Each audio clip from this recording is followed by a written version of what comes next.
Hi friends, GST के assessment procedure में आगे बढ़ते हुए आज का ये हमारा लास्ट टॉपिक नंबर 7। फ्रेंड्स देखो, आज तक हमने जो भी डिस्कस किया उसको एक ज़रा व्यू करो फ्रेंड्स। हमने चैप्टर शुरू किया था असेसमेंट ऑडिट, वहाँ से हमारा जीएसटी का असेसमेंट प्रोसीजर शुरू हुआ। हमने उसके पहले जो सबसे इंपॉर्टेंट सेक्शंस थी जो एग्जाम में 110% आती है वो डिस्कस की थी, सेक्शन 73, 74 एंड 75। इसका इन डेप्थ डिस्कशन हमारे मन में क्रिस्टल क्लियर है फ्रेंड्स। तो हमने शुरू किया था असेसमेंट ऑडिट से। सेकंड बहुत इंपॉर्टेंट चैप्टर जो हमने डिस्कस किया था, it was friends appeals and revision. Clear, exam perspective बहुत इंपॉर्टेंट चैप्टर फ्रेंड्स। थर्ड हमने बीच में डिस्कस किया था, इट वाज लायबिलिटी टू पे इन सर्टेन केसेस, वो हमारा डिस्कशन था। सिंपल सा छोटा सा टॉपिक था, बेचारे 3 चार्ट में तो पूरा चैप्टर हमने डिस्कस करके कंक्लूड कर दिया था फ्रेंड्स। नेक्स्ट बहुत इंपॉर्टेंट चैप्टर जो हमने शुरू किया था, it was friends offences and penalties. Exam perspective ज़बरदस्त इंपॉर्टेंट, एग्जाम में डेफिनेटली क्वेश्चन होगा ही होगा, मतलब फॉर श्योर होगा ही होगा फ्रेंड्स। क्लियर। इसके बाद एक टॉपिक हमने डिस्कस किया which was in relation to friends advance ruling. बहुत इंटरेस्टिंग टॉपिक, बहुत छोटा सा टॉपिक, एक चार्ट में तो चैप्टर खत्म। ओके, तो उसको हमने कंक्लूड किया friends, advance ruling. And last जो हमने डिस्कस किया, 3 लेक्चर्स हमारा डिस्कशन था, it was friends in relation to demand and recovery, जिसमें सेक्शन 76 बहुत important, section 79 modes of recovery again बहुत इंपॉर्टेंट, जिसका डिस्कशन हमने लास्ट लेक्चर में कंक्लूड किया फ्रेंड्स। क्लियर। तो हमने अलग अलग टॉपिक्स असेसमेंट प्रोसीजर में डिस्कस किए। उसका ये 7th एंड लास्ट टॉपिक जिसकी शुरुआत आज हम करेंगे, it is friends again very interesting topic, relatively छोटा सा टॉपिक। जैसे एडवांस रूलिंग कैसा था, लेट अस से लायबिलिटी टू पे टैक्स इन सर्टेन केसेस कैसा था, छोटा टॉपिक रिलेटिवली। तो ये भी फ्रेंड्स एकदम छोटा टॉपिक बेचारा रहने वाला है, which is friends inspection, search and seizure. Clear. तो इसका डिस्कशन हम आज शुरू करने जा रहे हैं फ्रेंड्स। अलग अलग सेक्शंस हम यहाँ पे डिस्कस करेंगे, सेक्शन 67, 68, 69, 70, 71 एंड 72। अलग सेक्शंस का यहाँ पे हम रेफरेंस लेते हुए इसका डिस्कशन करेंगे। उसमें जो एग्जाम पर्सपेक्टिव सबसे इंपॉर्टेंट सेक्शन है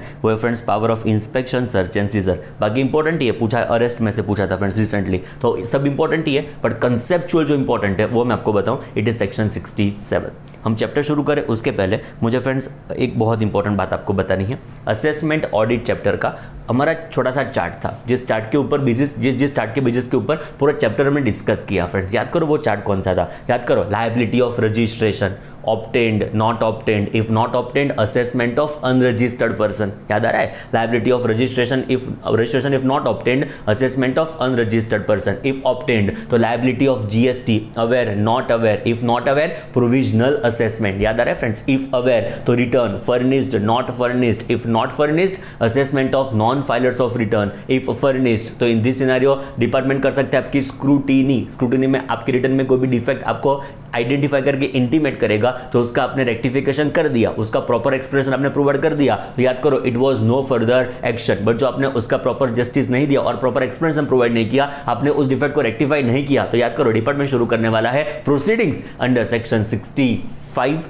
66, 67, 73, 74। याद आ रहा है। रिटर्न देखो फ्रेंड्स, रिटर्न आपने फर्निश कर दिया, उसके बाद स्क्रूटिनी हुई, स्क्रूटिनी होने के बाद आपसे एक्सप्लेनेशन मांगा गया जो आपने प्रॉपर मैनर में नहीं प्रोवाइड किया, एक्सप्लेनेशन दिया तो उसमें जो डिफेक्ट रेक्टिफाई करनी थी वो आपने रेक्टिफाई नहीं की, तो डिपार्टमेंट प्रोसीडिंग शुरू करेगा अंडर सेक्शन 65, 66, 67 एंड रिकवरी कर सकते हैं अंडर 73, 74। तो वहाँ पे इस सेक्शन का रेफरेंस आया था, तब मैंने ऐसा बोला था, आपको याद हो तो ना याद हो तो एक वीडियो वापस एक बार जाके देख लो, तब मैंने ऐसा बोला था कि इससे मतलब इस पर्टिकुलर चीज से पूरा चैप्टर इमर्ज होता है, which is this chapter that we are going to discuss today. Now it is friends inspection, search and seizure. याद कर लो, 65 was what, departmental audit, 66 was what, special audit. I think 73, 74 तो पढ़ के हुए, मतलब वही पढ़ के हम बड़े हुए हैं फ्रेंड्स। क्लियर। तो सेक्शन 70 मतलब सेक्शन 67 का रेफरेंस उस चैप्टर में से आया which was assessment and audit, जहां से हमने हमारी जर्नी शुरू की थी असेसमेंट प्रोसीजर की, which was friends assessment audit, and जहां पे हम कंक्लूड करने जा रहे हैं उस दोनों के बीच में लिंकेज पता चला।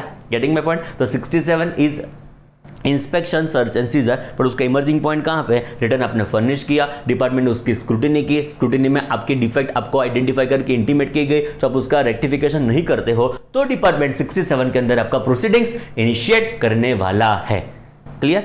क्या है, 3 वर्ड्स पहले हम डिस्कस करेंगे। Inspection, search and seizure. What do we exactly mean by inspection, what do we mean by search and what do we mean by seizure, उसका एग्जैक्टली डिस्कशन करते हैं। अब समझो, इंस्पेक्शन का मतलब क्या पता है फ्रेंड्स? ऑब्जर्वेशन। मैं ऑब्जर्व करूंगा, आपकी प्रीमाइसेस से थोड़ा दूर रह के ऑब्जर्व करूंगा कि आप किन लोगों को गुड्स बेच रहे हो, इनवॉइस इशू करते हो कि नहीं करते हो, एवेलेबल बनता है कि नहीं बनता है, कैश रिसीव होती है कि पेमेंट कैसे होता है। जितना मैं ऑब्जर्व कर सकूं दूर रह के, उतना मैं ऑब्जर्व करूंगा। बिकॉज इमीडिएटली आपकी प्रीमाइसेस के ऊपर नहीं आ सकता, मैं आ सकता हूं पावर से मेरे पास, बट मुझे परफेक्टली जब आइडेंटिफाई करना हो आपका टैक्स इवेजन, तो मैं दूर से रह के पहले इंस्पेक्शन करूंगा। हमने क्या सीखा, सीए शुरू करने के पहले हमने देखा था, ओहो हो सीए में फाउंडेशन होता है, इंटरमीडिएट होता है, फाइनल होता है, थोड़े सब्जेक्ट्स होते हैं, तो उसका हमने पहले इंस्पेक्शन किया। बाद में हमको लगा कि नहीं हो जाएगा, तकलीफ नहीं पड़ेगी, जरा ट्राई कर लेते हैं, तो बाद में हमने वो जर्नी शुरू की, बाद में वो हमने पढ़ना शुरू किया, हमने वो डिस्कशन शुरू किया। मेरा कहना क्या है,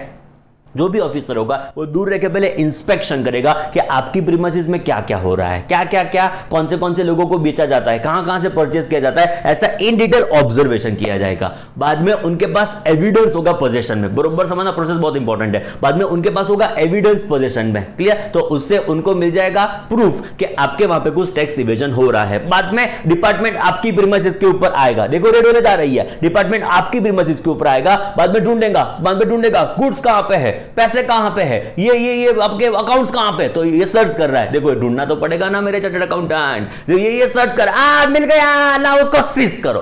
What is seizure? It is transferring possession without transfer of ownership। 2 word से जो मैंने आपको बता दिए थे, 3 वर्ड से जो मैंने आपको बता दिए थे। First was seizure, then was detention, then was confiscation। तीन वर्ड में डिस्कस कर दिए थे chapter. Offences and penalties. Seizure का मतलब transferring possession without transfer of ownership. Friends यहाँ पे ओनरशिप का ट्रांसफर नहीं होगा, खाली पोजेशन का ट्रांसफर होगा, उसको बोलेंगे सीजर। मतलब ये जो 6 के पावर से वो खाली सीजर के है। डिपार्टमेंट आपके पास मतलब अपने पास आपके गुड्स का पोजेशन ले सकता है उतने पावर से। व्हाट इज डिटेंशन आगे डिस्कस होगा प्रोवाइजो में। डिटेंशन का मतलब क्या, मैं आपके यूसेज के ऊपर रिस्ट्रिक्शन प्रोवाइड करूंगा, यूज मत करना, ऐसा रिस्ट्रिक्शन आपको प्रोवाइड करूंगा। एग्जांपल के तौर पे आप नौकर की प्रीमाइसेस में हो, बरोबर समझना, लाइव लेक्चर अटेंड कर रहे हो, बरोबर समझने का ट्राई करो। आप नौकर की प्रीमाइसेस पे हो, लाइव लेक्चर अटेंड कर रहे हो, एंड सपोज आप नाश्ता कर रहे थे, मैंने पहले भी एग्जांपल सेम टू सेम दिया था। सपोज आप नाश्ता कर रहे थे तो मैंने बोला नाश्ता नहीं, तो मतलब आपने वहां पे नाश्ता करना बंद कर दिया। तो मैंने क्या किया, आपके जो गुड्स का कंजम्पशन था उसके ऊपर रिस्ट्रिक्शन इंपोज कर दिया, उसके यूसेज के ऊपर रिस्ट्रिक्शन इंपोज कर दिया। It is what, detention, restriction on it's usage. अभी सपोज आपका नाश्ता मैं आपकी जगह से मैं लेके आ जाता हूं स्टेज पे, पता चला क्या हुआ, नौकर की प्रीमाइसेस पे जब आप नाश्ता कर रहे थे तब मैंने क्या किया, आपका नाश्ता मैंने ले लिया मेरे पोजीशन में, मेरे कंट्रोल में, एंड मैं स्टेज के ऊपर वो नाश्ता लेके आ गया। उसका मतलब क्या हुआ, मैंने आपसे उस गुड्स का पोजीशन ले लिया, विच इज व्हाट, सीजर। पता चला। अभी वो नाश्ता सपोज मैं खा जाता हूं तो वो क्या हो गया, गुड्स का कॉन्फिस्केशन, वो गुड्स अभी आपको वापस अवेलेबल हो सकते नहीं है, मतलब ओनरशिप मेरी हो जाएगी, उसको बोलेंगे कॉन्फिस्केशन। मतलब जब सेक्शन 67 की बात आएगी, डिपार्टमेंट के पास खाली सीजर तक के पावर्स है, अभी कॉन्फिस्केशन की हम बात नहीं कर रहे हैं। एंड कॉन्फिस्केशन की बात ऑलरेडी हो चुकी है, कहां पे, offences penalties chapter which was section 130। I think वो सब कुछ आपको याद होगा। क्लियर, चकाचक, चलो शुरू करें। Scissor, detention, confiscation. सीजर का मतलब transfer of possession without transfer of ownership. Detention का मतलब restriction on it's usage, and confiscation का मतलब transfer of ownership also. Clear, अभी समझो हम जो पॉइंट के ऊपर थे। डिपार्टमेंट पहले क्या करेगा, आपकी प्रीमाइसेस में थोड़ा दूर रह के ऑब्जर्वेशन करेगा कि क्या क्या हिलचल और क्या क्या मतलब पूरा प्रोसीडिंग्स आपके वहां पे हो रहा है। नंबर 2, डिपार्टमेंट के पास एविडेंस आ गया पोजेशन में, डिपार्टमेंट को पता चल गया कि नक्की आपके वहां पे कुछ टैक्स इवेजन हो रहा है, नक्की आपके वहां पे कुछ लोचा लापसी हो रहा है। तो उस सिनेरियो में आपकी प्रीमाइसेस के ऊपर डिपार्टमेंट की पूरी टीम आएगी, बाद में ढूंढेंगे अकाउंट्स कहां पे है, गुड्स कहां पे है, टैक्स इवेजन हुआ वो सब कहां पे है, मिल गया, अल्लाह जरा क्या करते उसको अटैच का मतलब डिपार्टमेंट क्या कर देगा, उसको seizure. I think you are getting my point, what I am trying to convey. 3 चीज, इंस्पेक्शन, सर्च एंड सीजर।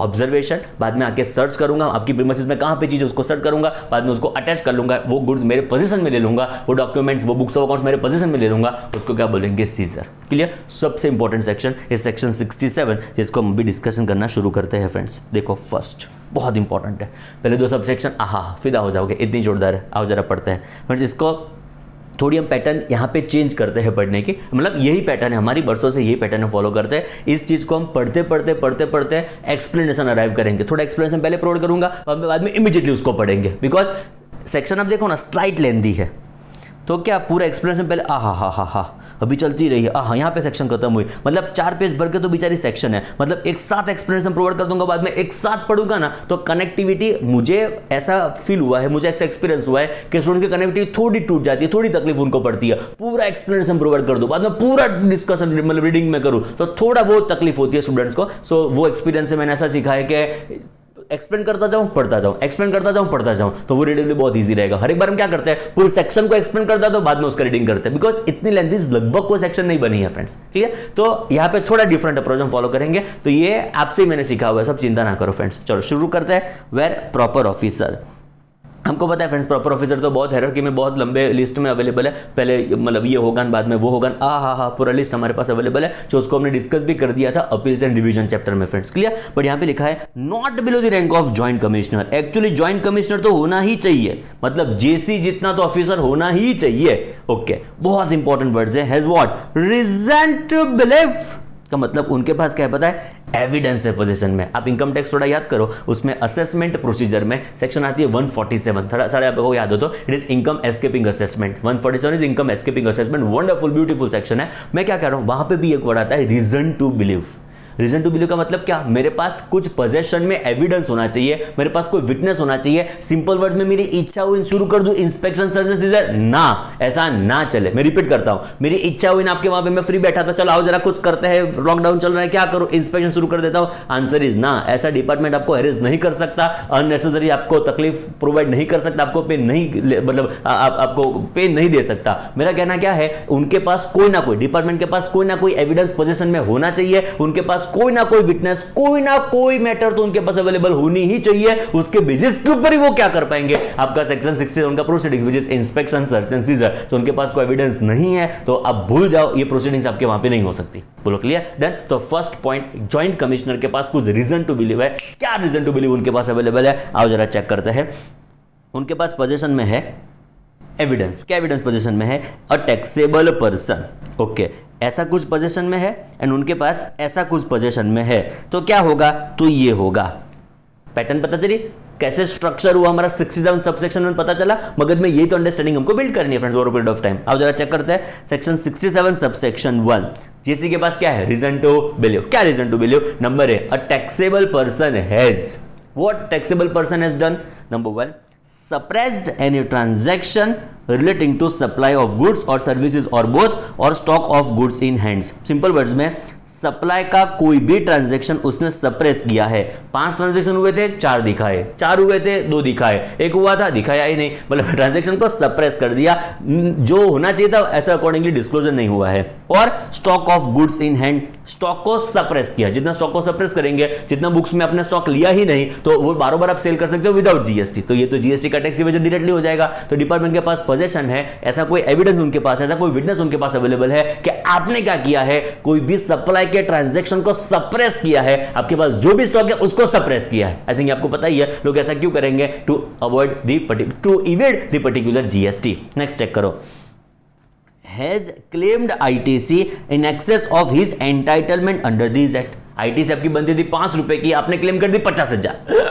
पता चला क्या कर दिया, आपकी एंटाइटल के मतलब कंपैरिजन में आपने जो अवेल की है वो बहुत ज्यादा है, वो बहुत एक्सेसिव है। ऐसा कोई एविडेंस मेरे पास पोजीशन में आया तो क्या करने का, और पहले जो 2 पढ़े ना उसका इंपॉर्टेंस खत्म हो जाएगा जब मैं 3rd पॉइंट पढ़ेंगे। बिकॉज पढ़ो क्या कहता है law, a taxable person is indulged, मतलब involved in contravention of any provision of this act और rules made thereunder, intention is what, to evade tax under this act. मतलब आपने इस एक्ट का कोई भी प्रोविजन, आपने इस एक्ट का जीएसटी का कोई भी प्रोविजन कॉन्ट्रावेंट किया है, आपने जीएसटी का कोई भी प्रोविजन कॉन्ट्रावेंट किया है with intention to evade payment of tax, खलास हो गए आप, 67 आपके ऊपर शुरू हो जाएगा।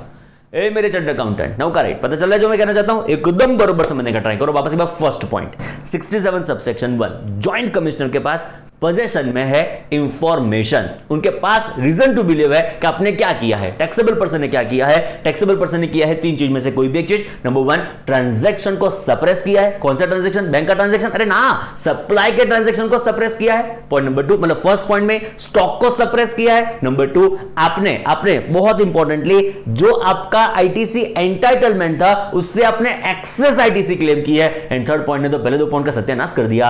आपने इस एक्ट का कोई भी प्रोविजन जानबूझ के इंटेंशन के साथ, इंटेंशन टैक्स इवेजन के साथ आपने वो कॉन्ट्रावेंट किया है। तो इस सिनेरियो में क्या हो सकता है, अब जरा देखते हैं। बी पॉइंट में भी कुछ हुआ है, बट ये ए पॉइंट में कुछ हुआ, उसका तो देखना पड़ेगा ना क्या होगा। अब जरा चेक करते हैं। देन ही मे ऑथोराइज, मेरे बहुत फेवरेट वर्ड्स है फ्रेंड्स, ही मे ऑथोराइज। हा, फिदा हो जाओगे, इतना जोरदार वर्ड्स है। जब हम सॉरी सबसेक्शन 1 को सबसेक्शन 2 के साथ कंपेयर करेंगे तब पता चलेगा कि हा क्या गजब बात हुई है। तो जेसी में authorise in writing any other officer of central tax to inspect. पहले पावर्स आए इंस्पेक्शन के, क्या क्या इंस्पेक्ट करूं?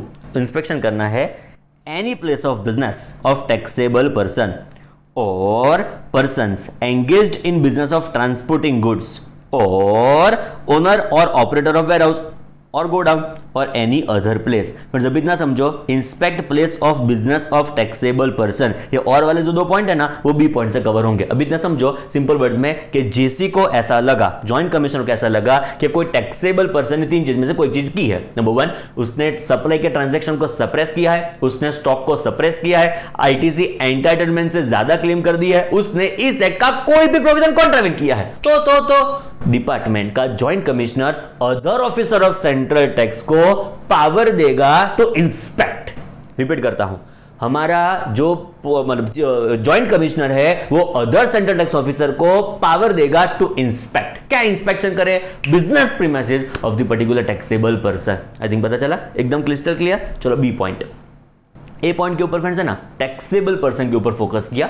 गुड्स का भी सप्लाई हो सकता है, सर्विस का भी सप्लाई हो सकता है, ऐसा खाली गुड्स के ऊपर रिस्ट्रिक्शन नहीं है, गुड्स का भी सप्लाई कवर्ड है, सर्विस का भी सप्लाई कवर्ड है।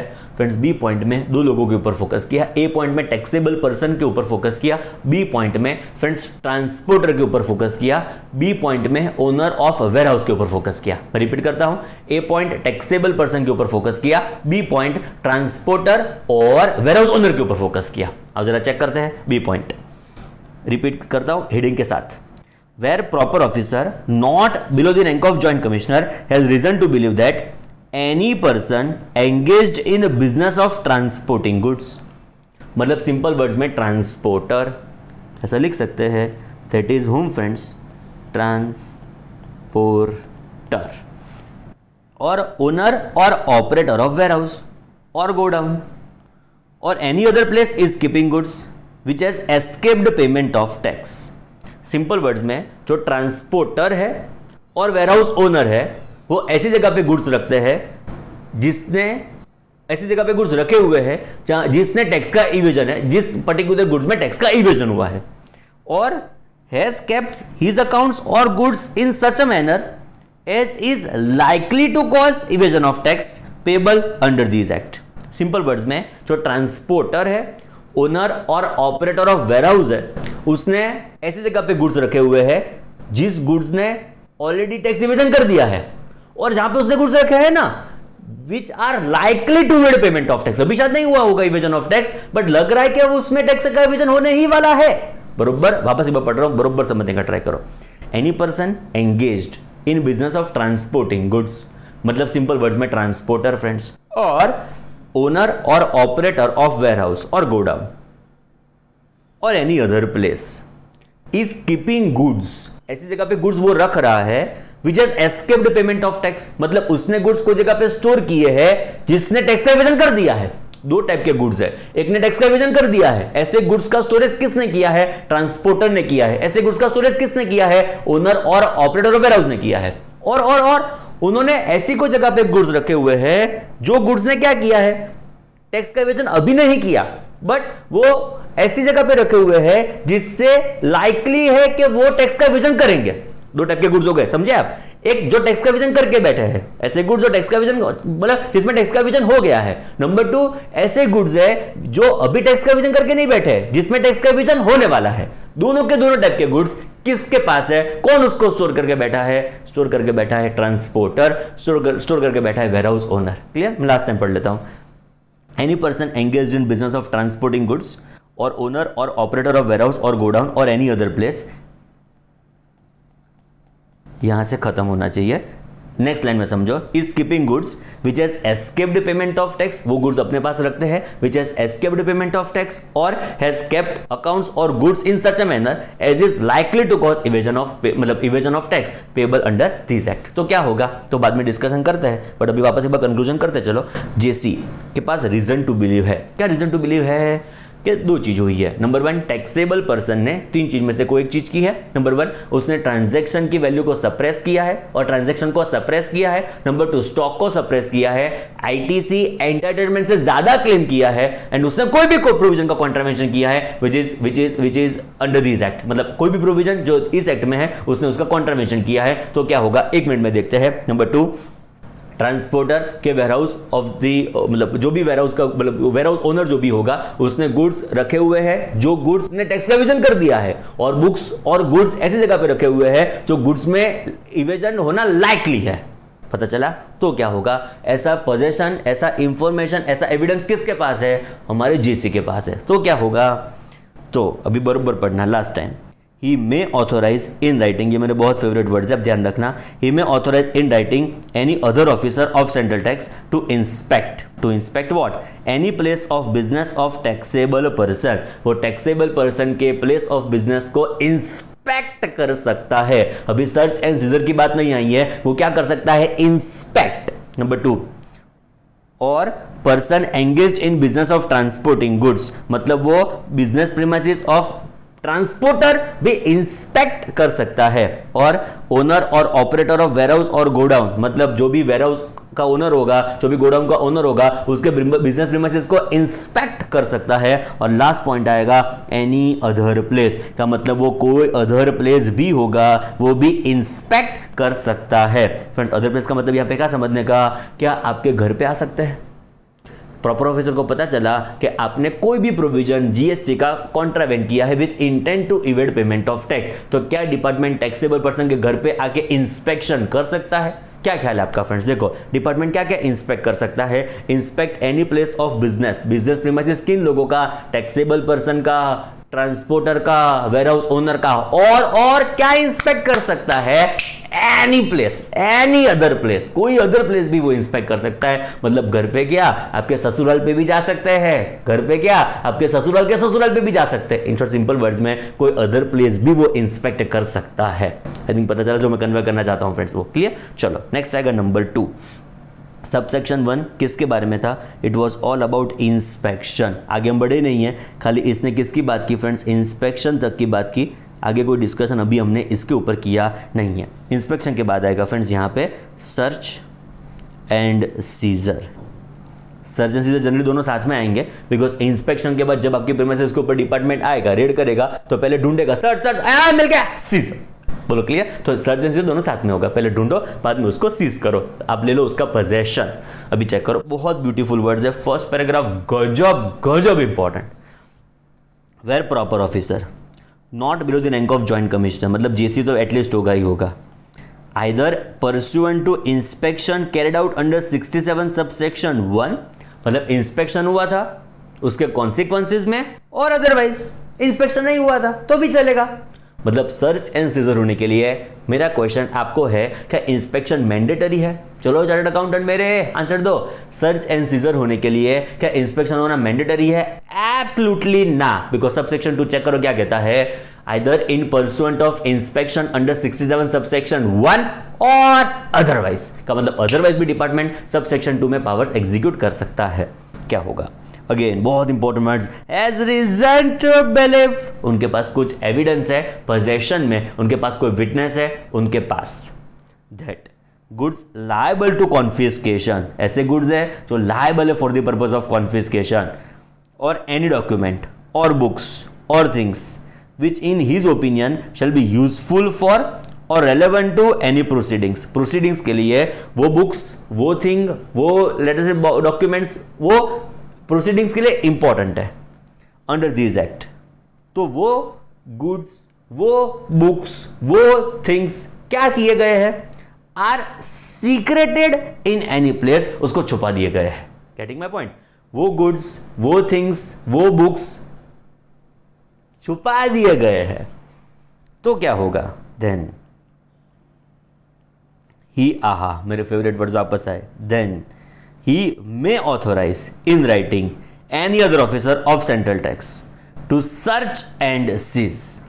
उनको ऐसा पता चलेगा कि ऐसी कोई भी चीज जो आपने छुपाई है जो प्रोसीडिंग्स के लिए रेलेवेंट है। मैं रिपीट करता हूं, प्रॉपर ऑफिसर यहां पे जो जॉइंट कमिश्नर होगा वो आइदर इंस्पेक्शन के बाद और अदरवाइज उनके पास एविडेंस है कैसे गुड्स जो लायबल है for the purpose of confiscation, कैसा कोई भी डॉक्यूमेंट, ऐसे कोई भी बुक्स जो आपने छुपा दिए हैं जो प्रोसीडिंग्स के लिए रेलेवेंट है, तो क्या करेगा वो जॉइंट कमिश्नर अदर ऑफिसर को ऑथोराइज करेगा टू सर्च एंड सीज, और may himself search and seize such goods, documents, books और थिंग्स। बोलो क्लियर? तो वो सब सेक्शन 1 में क्या करेगा, उसका इंस्पेक्शन, एंड सेकंड में क्या करेगा, उनके पास एविडेंस होगा कि आपने जो भी गुड्स, जो भी बुक्स ऑफ अकाउंट्स, जो भी थिंग्स, गुड्स कैन से which are liable for the purpose of confiscation, वो आपने छुपा दिए हैं। बरोबर समझना, जो आपने छुपा दिए हैं तो वो जॉइंट कमिश्नर अदर ऑफिसर को ऑथोराइज करेगा कि खुद से भी वो प्रीमाइस, वो जो गुड्स, वो जो बुक्स, वो जो थिंग्स होगी उसको ढूंढेगा एंड बाद में उसको सीज करने वाला है।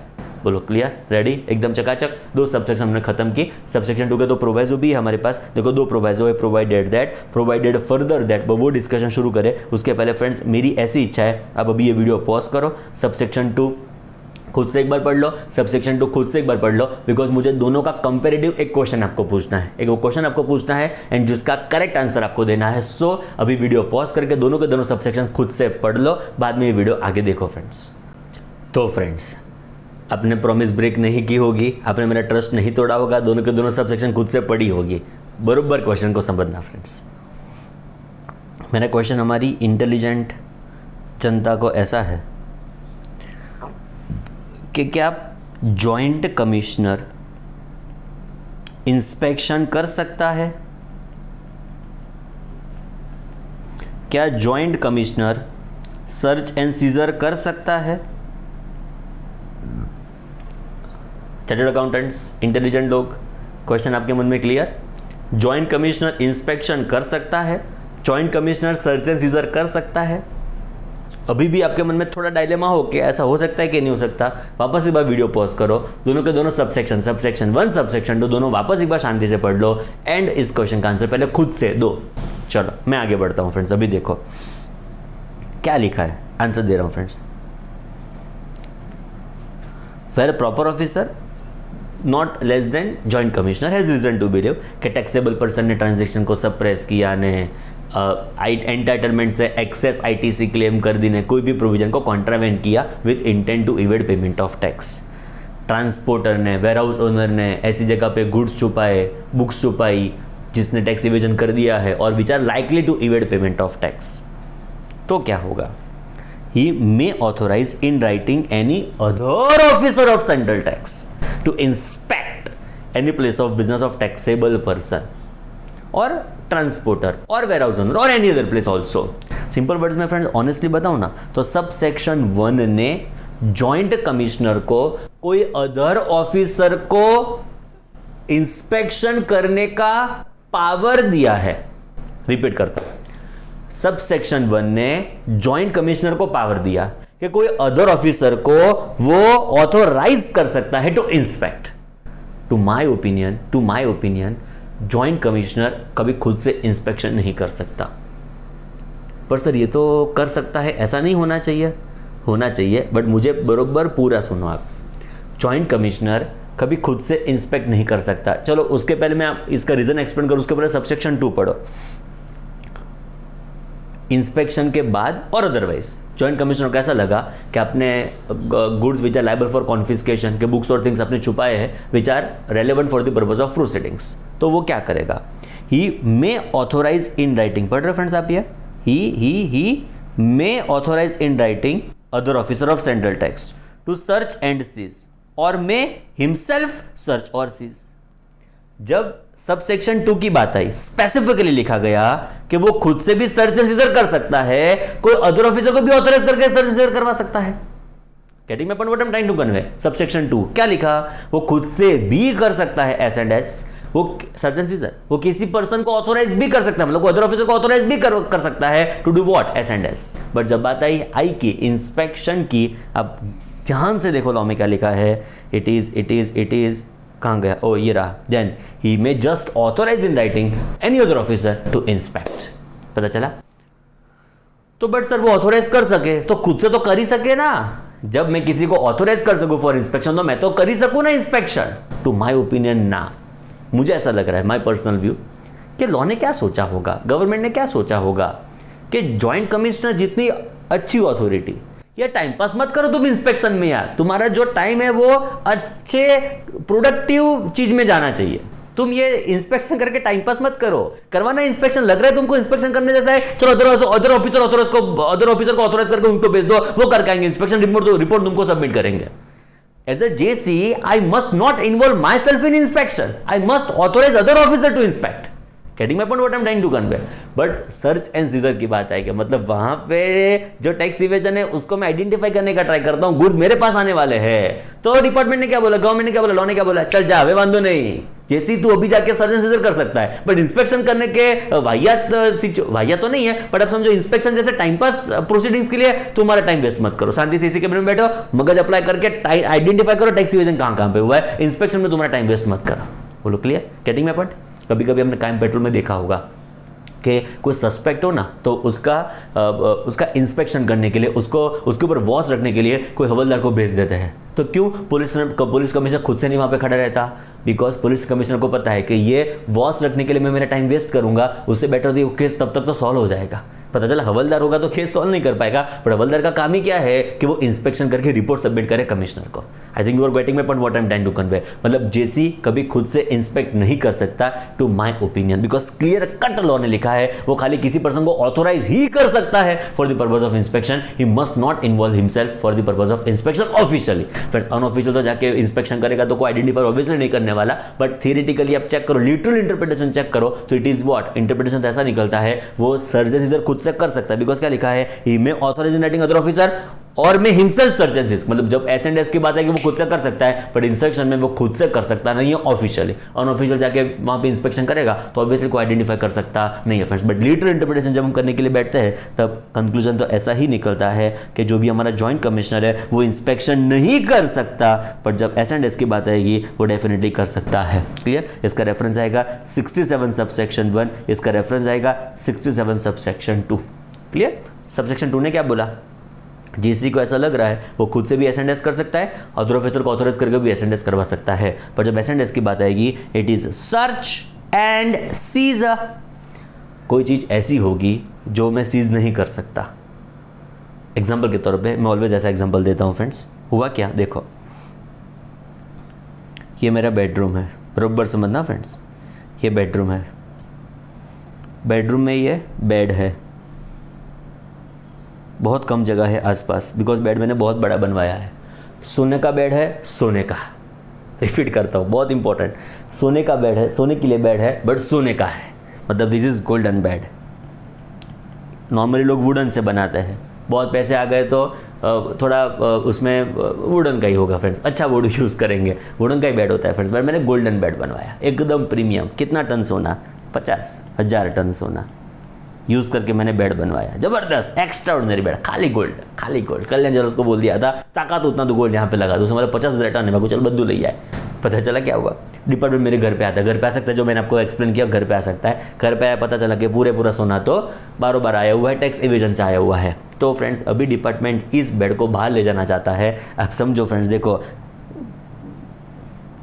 डोर की जगह इतनी ही है, पूरा बेड तो बाहर कैसे ले जाएंगे, पॉसिबल ही नहीं है। तो उसके पता चला जब मैं कहना चाहता हूँ तो उसके रिस्ट्रिक्शन, उसके यूसेज के ऊपर रिस्ट्रिक्शन इंपोज कर देगा। इसको क्या बोलेंगे, detention. If it is not practicable to search and seize, search तो हो चुका है, it is not practicable to seize, sorry seize करना प्रैक्टिकल पॉसिबल नहीं है, डिपार्टमेंट क्या करेगा, उसका डिटेंशन। अब जरा चेक करते हैं, प्रोवाइडेड दैट, प्लीज ध्यान से, provided that where it is not practicable to seize, जो सीज करना प्रैक्टिकली पॉसिबल ना हो, बिकॉज सबसेक्शन 2 ने तो क्या बोला था, क्या करो, सर्च एंड सीज, ढूंढो सीज करो, ढूंढो सीज करो, ढूंढो सीज करो, बट सीज करना पॉसिबल ना हो तो, प्रैक्टिकली पॉसिबल ना हो तो क्या करने का, प्रोविजो कहता है if it is not practicable to seize any such goods the proper officer और ऑफिसर ऑथोराइज्ड बाय हिम, मतलब ये जो जॉइंट कमीशन एटलीस्ट होगा वो, और जो ऑथोराइज ऑफिसर वहां पे प्रोसीडिंग्स में गया होगा वो, मे serve on the owner or custodian of the goods and order that he shall not remove, part with or otherwise deal with goods except with the previous permission of owner. इसको बोलने वाले हैं detention का, मतलब उसके usage के ऊपर restriction आ गया, आप उस गुड्स को रिमूव नहीं कर सकते, पार्ट विथ नहीं कर सकते, उस गुड्स के तरफ डील नहीं कर सकते, तो जो आपके पास ही गुड्स रहेंगे, पोजीशन आपके पास ही रहेगा, बट उसके यूसेज के ऊपर रिस्ट्रिक्शन इंपोज हो जाएगा कि ना आप गुड्स वापस आप वो गुड्स को यूज नहीं कर सकते, आप गुड्स के साथ पार्ट विथ नहीं कर सकते, आप गुड्स के साथ डील नहीं कर सकते, उसके यूसेज के ऊपर रिस्ट्रिक्शन इंपोज हो जाता है। इस सिनेरियो में हम उसको बोलेंगे रिटेंशन, उसको बोलेंगे सॉरी डिटेंशन। बोलो clear. Subsection 1 inspection, subsection 2 search and seize, उसका proviso if not practicable to seize you may what, detain का मतलब restriction on usage of goods. Next friend, जब बात आएगी बुक्स ऑफ अकाउंट्स के रिटेंशन की, आपके वहां से सीज तो करके गए बुक्स ऑफ अकाउंट्स, कितने टाइम तक रख सकते हैं, 10,000 साल, 20,000 साल, 25,000 साल, आपके वहां पे जो बुक्स ऑफ अकाउंट्स है अल्टीमेटली आपके बिजनेस के ऊपर उसका इंपैक्ट आने वाला नहीं है। बुक्स ऑफ अकाउंट्स उनके पास रहेंगे तो उसके जो मतलब सीजर हुआ है बुक्स ऑफ अकाउंट्स का, उसका बिजनेस के ऊपर कोई इंपैक्ट नहीं आने वाला, तो मैं बुक्स ऑफ अकाउंट्स कितने पीरियड तक रख सकता हूं, 2,000 साल, 3,000 साल। लॉ कहता है जितना जरूरी है उतना ही रखो, अनलिमिटेड पीरियड तक मत उसको रखो, तो हमने रिस्ट्रिक्शन प्रोवाइड कर दिया, only for so long as may be necessary, जितने समय के लिए ये रिक्वायरमेंट है उतने समय के लिए रखो, अनलिमिटेड पीरियड के लिए उसको मत तुम अपने पास रखो, टैक्सेबल पर्सन को वापस कर दो, उसको जरूरत होगी इसकी। पता चला तो हमारे फेवर में प्रोवाइजो आया। क्या हमारे फेवर में प्रोवाइजो आया, चेक करो, favourable proviso provided further that document books things so seized shall be retained by such officer only for so long as may be necessary। Friends exam में ये words as it is आने चाहिए, only for so long as may be necessary, जितने period तक जरूरी था उतने period तक ही आप उसको रिटेन कर सकते हो, for examination, for their examination and for any inquiry और प्रोसीडिंग्स अंडर दिस एक्ट। मतलब ये आपके जो भी बुक्स ऑफ अकाउंट्स होंगे, थिंग्स होगी, डॉक्यूमेंट्स होगा, कितने पीरियड तक, only for so long as may be necessary। बोलो क्लियर, चकाचक, 2 सबसेक्शन प्रोविजो के साथ क्लियर। सबसेक्शन 1 खुद से बोलने का ट्राई करो, बगल में प्रिंट हो जाना चाहिए पूरा पेज फ्रेंड्स। चलो सबसेक्शन 1 टैक्सेबल पर्सन के ऊपर ये प्रोसीडिंग्स हो सकता है। जॉइंट कमिश्नर के पास रीजन टू बिलीव है, नंबर 1 टैक्सेबल पर्सन ने क्या क्या किया है, नंबर 1 उसने सप्लाई के ट्रांजैक्शन को सप्रेस किया है, पॉइंट नंबर 2 मतलब 1 में सेकंड पॉइंट होगा, स्टॉक को सप्रेस किया है, नंबर 2 उसने एंटाइटलमेंट से एक्सेस आईटीसी क्लेम की है, पॉइंट नंबर 3 उसने कोई भी प्रोविजन को कॉन्ट्रावेंट किया है with intent to evade payment of tax, number 2 transporter होगा, वेयरहाउस ओनर होगा, उसने गुड्स उसने ऐसे जगह पे गुड्स छुपाए हुए हैं जिस गुड्स ने टैक्स का इवेजन किया है, और जो गुड्स टैक्स का इवेजन कर सकते हैं ऐसी जगह पे उसने गुड्स को छुपाया है। तो business premises of taxable person, business premises of transporter, business premises of warehouse owner, सबके बिजनेस प्रीमाइसेस को हम इंस्पेक्ट कर सकते हैं। पॉइंट नंबर 2 कोई अदर प्लेस होगा उसको भी डिपार्टमेंट क्या कर सकता है, इंस्पेक्शन। मतलब subsection 1 is all about inspection. Subsection 2 inspection के बाद के अदरवाइज, इंस्पेक्शन का कॉन्सिक्वेंस में कि अदरवाइज, तो उनके पास रीजन टू बिलीव है, मतलब जैसे के पास रीजन टू बिलीव है कि आपने जो गुड्स कॉन्फिस्केशन के लिए लायबल थे, बुक्स थिंग्स आपने कोई जगह पे छुपाए हैं एंड वो उनको नहीं मिल रहे, तो उसको वो सर्च करेंगे एंड बाद में उसको सीज कर सकते हैं। जैसी खुद से भी सीजर कर सकता है, अदर ऑफिसर जिसने उसको ऑथोराइज किया होगा वो भी सीजर कर सकता है। सिंपल वर्ड में सबसेक्शन 2 में क्या होगा, वो जो भी गुड्स लायबल फॉर कॉन्फिस्केशन है, बुक्स ऑफ अकाउंट्स है, थिंग्स है जो प्रोसीडिंग्स के लिए रेलेवेंट है, जो आपने छुपाए हैं, जो गुड्स प्रोसीडिंग्स के लिए रेलेवेंट है, बुक्स ऑफ अकाउंट्स प्रोसीडिंग्स के लिए रेलेवेंट है, डॉक्यूमेंट्स प्रोसीडिंग्स के लिए रेलेवेंट है, जिसको आपने कोई जगह पे छुपाए हुए हैं for intention to evade payment of tax, उसको मैं ढूंढूंगा, बाद में उसको सीज कर लूंगा, उसको बोलेंगे सर्च, ढूंढो एंड सीजर। उसका फर्स्ट प्रोविजो जो सीजर करना पॉसिबल ना हो तो हम क्या करेंगे, डिटेंशन। एंड पॉइंट नंबर 2 कितने समय तक बुक्स ऑफ अकाउंट्स ने, ये थिंग्स ने, ये डॉक्यूमेंट्स में रिटर्न कर सकता हूं, only for so long as may be necessary. बोलो क्लियर, चकाचक। बेसिक हमारे में फंडामेंटल क्लियर हो गया, inspection and search and seizure. एक क्वेश्चन ट्राई करते हैं, बाद में हम सब सेक्शन 3 ने, सब सेक्शन 4 ने, सब सेक्शन 12 तक पहुंचेंगे। क्लियर? चलो इन बाद में उसकी कुछ बेसिक रिक्वायरमेंट्स भी है जिसको हम सॉल्व करेंगे फ्रेंड्स। चलो एक छोटा सा question, interesting question. Question number 1 बहुत रेयर क्वेश्चन है, लगभग कोई बुक में आपको नहीं मिलेगा, एक्सक्लूसिवली आपके लिए चार्टर्ड अकाउंटेंट्स। ध्यान से, जॉइंट कमिश्नर, शुरुआती परफेक्ट हुई क्वेश्चन की। Joint commissioner has reason to believe, उनके पास है एविडेंस इन पोजेशन, उनके पास कोई ना कोई एविडेंस पोजेशन में है। From information of disgruntled employee, को बेचारा दुखी एम्प्लॉय होगा जिसको आपने स्टाइपेंड नहीं दिया होगा, उसने कुछ आपकी इंफॉर्मेशन दी होगी, और फैमिली मेंबर जिसको आपने कुछ उनकी इच्छा होगी घूमने की, आपने पूरी नहीं की होगी तो बेचारा डिसग्रंटल्ड हो गया, और family member of mister A के कोई डिसग्रंटल्ड एम्प्लॉय से इंफॉर्मेशन आई हुई है, मिस्टर ए के फैमिली मेंबर से कोई इंफॉर्मेशन आई हुई है। क्या इंफॉर्मेशन आई हुई है? चला चेक करते हैं कि उसने ट्रांजैक्शन किया है सप्लाई ऑफ गुड्स का, सप्लाई ऑफ गुड्स का ट्रांजैक्शन किया है 5 लाख रुपए का, सप्लाइड विदाउट इनवॉइस। बोलो गार्डन है ससुर का, 5 लाख रुपए का सप्लाई कर दिया विदाउट इनवॉइस, गजब। Through transporter XYZ unregistered on which tax evaded ₹5 lakh. ओ हो, टैक्स इवेजन 5 लाख का किया, सप्लाई का वैल्यू 5 लाख नहीं था, 5 लाख का तो टैक्स इवेजन कर दिया, बाप रे बाप। चलो कोई बात नहीं। Stock of goods lying at warehouse of e-commerce operator on which tax not paid, already tax का इवेजन हो चुका है। ऐसे कोई भी गुड्स थे जो ई कॉमर्स ऑपरेटर के वेयरहाउस में पड़े हुए थे, विच इज ₹10 लाख, मतलब 10 लाख का टैक्स का पेमेंट नहीं किया गया था। ITC availed by mister A without receipt of goods ₹7 lakh, receipt goods की नहीं, ITC अवेल कर दी, without actual receipt of goods you are availing ITC of ₹7 lakh. बोलो clear? In short ITC entertainment से एक्सेस क्लेम कर दी अपने वेयरहाउस ओनर के वहां पे, और जो भी ओनर ऑफ वेयरहाउस है उसके वहां पे जो टैक्स इवेडेड गुड्स है वो आपने स्टोर किए हुए हैं, एंड आपने ट्रांजैक्शन किया है सप्लाई का, मतलब आपने सप्लाई के ट्रांजैक्शन को सप्रेस करने का ट्राई किया है, which is what friends ₹5 lakh. Simple words में आपका tax evasion in total check किया जाए तो 5 lakh plus 10 lakh plus 7 lakh, in short बहुत सारा आपने टैक्स इवेजन कर दिया है, 22 लाख का आपने टैक्स इवेजन कर दिया है फ्रेंड्स। चलो चेक करो क्या क्वेश्चन पूछा। इतना सारा पढ़ने के बाद क्वेश्चन कितना टाइम पास है, आप जरा चेक करो। वेदर इंस्पेक्शन, मतलब बात हो रही है 67 सब section 1 can be made of, क्या इंस्पेक्शन हो सकता है अलग अलग प्रीमाइसेस का? चेक करो। Place of business of mister A, friends यहाँ पे जो मिस्टर ए है उसने कुछ इवेजन किया हुआ है, तो क्या मिस्टर ए के प्लेस ऑफ बिजनेस का इंस्पेक्शन हो सकता है? एब्सोल्युटली यस, उसके प्लेस ऑफ बिजनेस का इंस्पेक्शन हम कर सकते हैं। नेक्स्ट होगा, क्या ट्रांसपोर्टर के प्लेस ऑफ बिजनेस का हम इंस्पेक्शन कर सकते हैं? Absolutely yes. ओनर और ऑपरेटर ऑफ वेयरहाउस और गोडाउन ऑफ ई-कॉमर्स ऑपरेटर का उसका भी इंस्पेक्शन कर सकते हैं? Absolutely yes. ये 3 क्वेश्चन कुछ बड़ी बात थी ही नहीं, बहुत सिंपल था। 4th क्वेश्चन जो ऑलरेडी मैंने प्रोविजन समझा था आपको एक्सप्लेन कर दिया था, विच is what? Residence of mister A. बोलो इसका इंस्पेक्शन हो सकता है? Absolutely yes. ये हमको सबसे इंपॉर्टेंटली ध्यान में रखना है कि उसके बिजनेस प्रीमाइसेस का तो इंस्पेक्शन हो ही सकता है, तीन लोगों का बिजनेस प्रीमाइसेस का इंस्पेक्शन तो हो ही सकता है, मिस्टर ए के रेसिडेंस का भी, ट्रांसपोर्टर के रेसिडेंस का भी, वेयरहाउस ओनर के रेसिडेंस का भी, इन शॉर्ट कोई भी प्लेस का आप क्या कर सकते हो? इंस्पेक्शन। सब सेक्शन 1 में ये पूरा क्वेश्चन हमारा छुपा हुआ है, विच इज 67 सब सेक्शन 1। क्वेश्चन नंबर 2 है वो अलग अलग सब सेक्शंस को कवर करता है, तो एक बार सारा डिस्कशन हमारा खत्म हो जाए बाद में क्वेश्चन नंबर 2 के ऊपर हम आएंगे फ्रेंड्स। क्लियर? 2 सब सेक्शन हमारे मन में बहुत क्लियर हो चुका है, सब सेक्शन 1, सब section 2। Sub section 1 was in relation to inspection, sub section 2 is in relation to search and seizure. Clear? चलो नेक्स्ट आते हैं फ्रेंड्स, सब सेक्शन 3, बट मैं इसको कनेक्ट करूंगा पहले यहां पे फ्रेंड्स, सब सेक्शन 7, दोनों को साइमल्टेनियस पढ़ना पड़े because both are connected. Sub section 3, sub section 7, दोनों को साइमल्टेनियस पढ़ना पड़ेगा फ्रेंड्स। 3 एंड 7 दोनों को साइमल्टेनियसली डिस्कस करेंगे, 3 एंड 7। क्लियर? कुछ टाइम लिमिट्स है, उसका रेफरेंस लेके उसको पूरा मैं डिटेल में एक्सप्लेन करता हूँ फ्रेंड्स। चलो यहाँ से शुरू करेंगे। 6 मंथ्स, फर्दर 6 मंथ्स, 30 डेज, बस इतना। चलो अभी देखो क्या हुआ, बरोबर समझना फ्रेंड्स।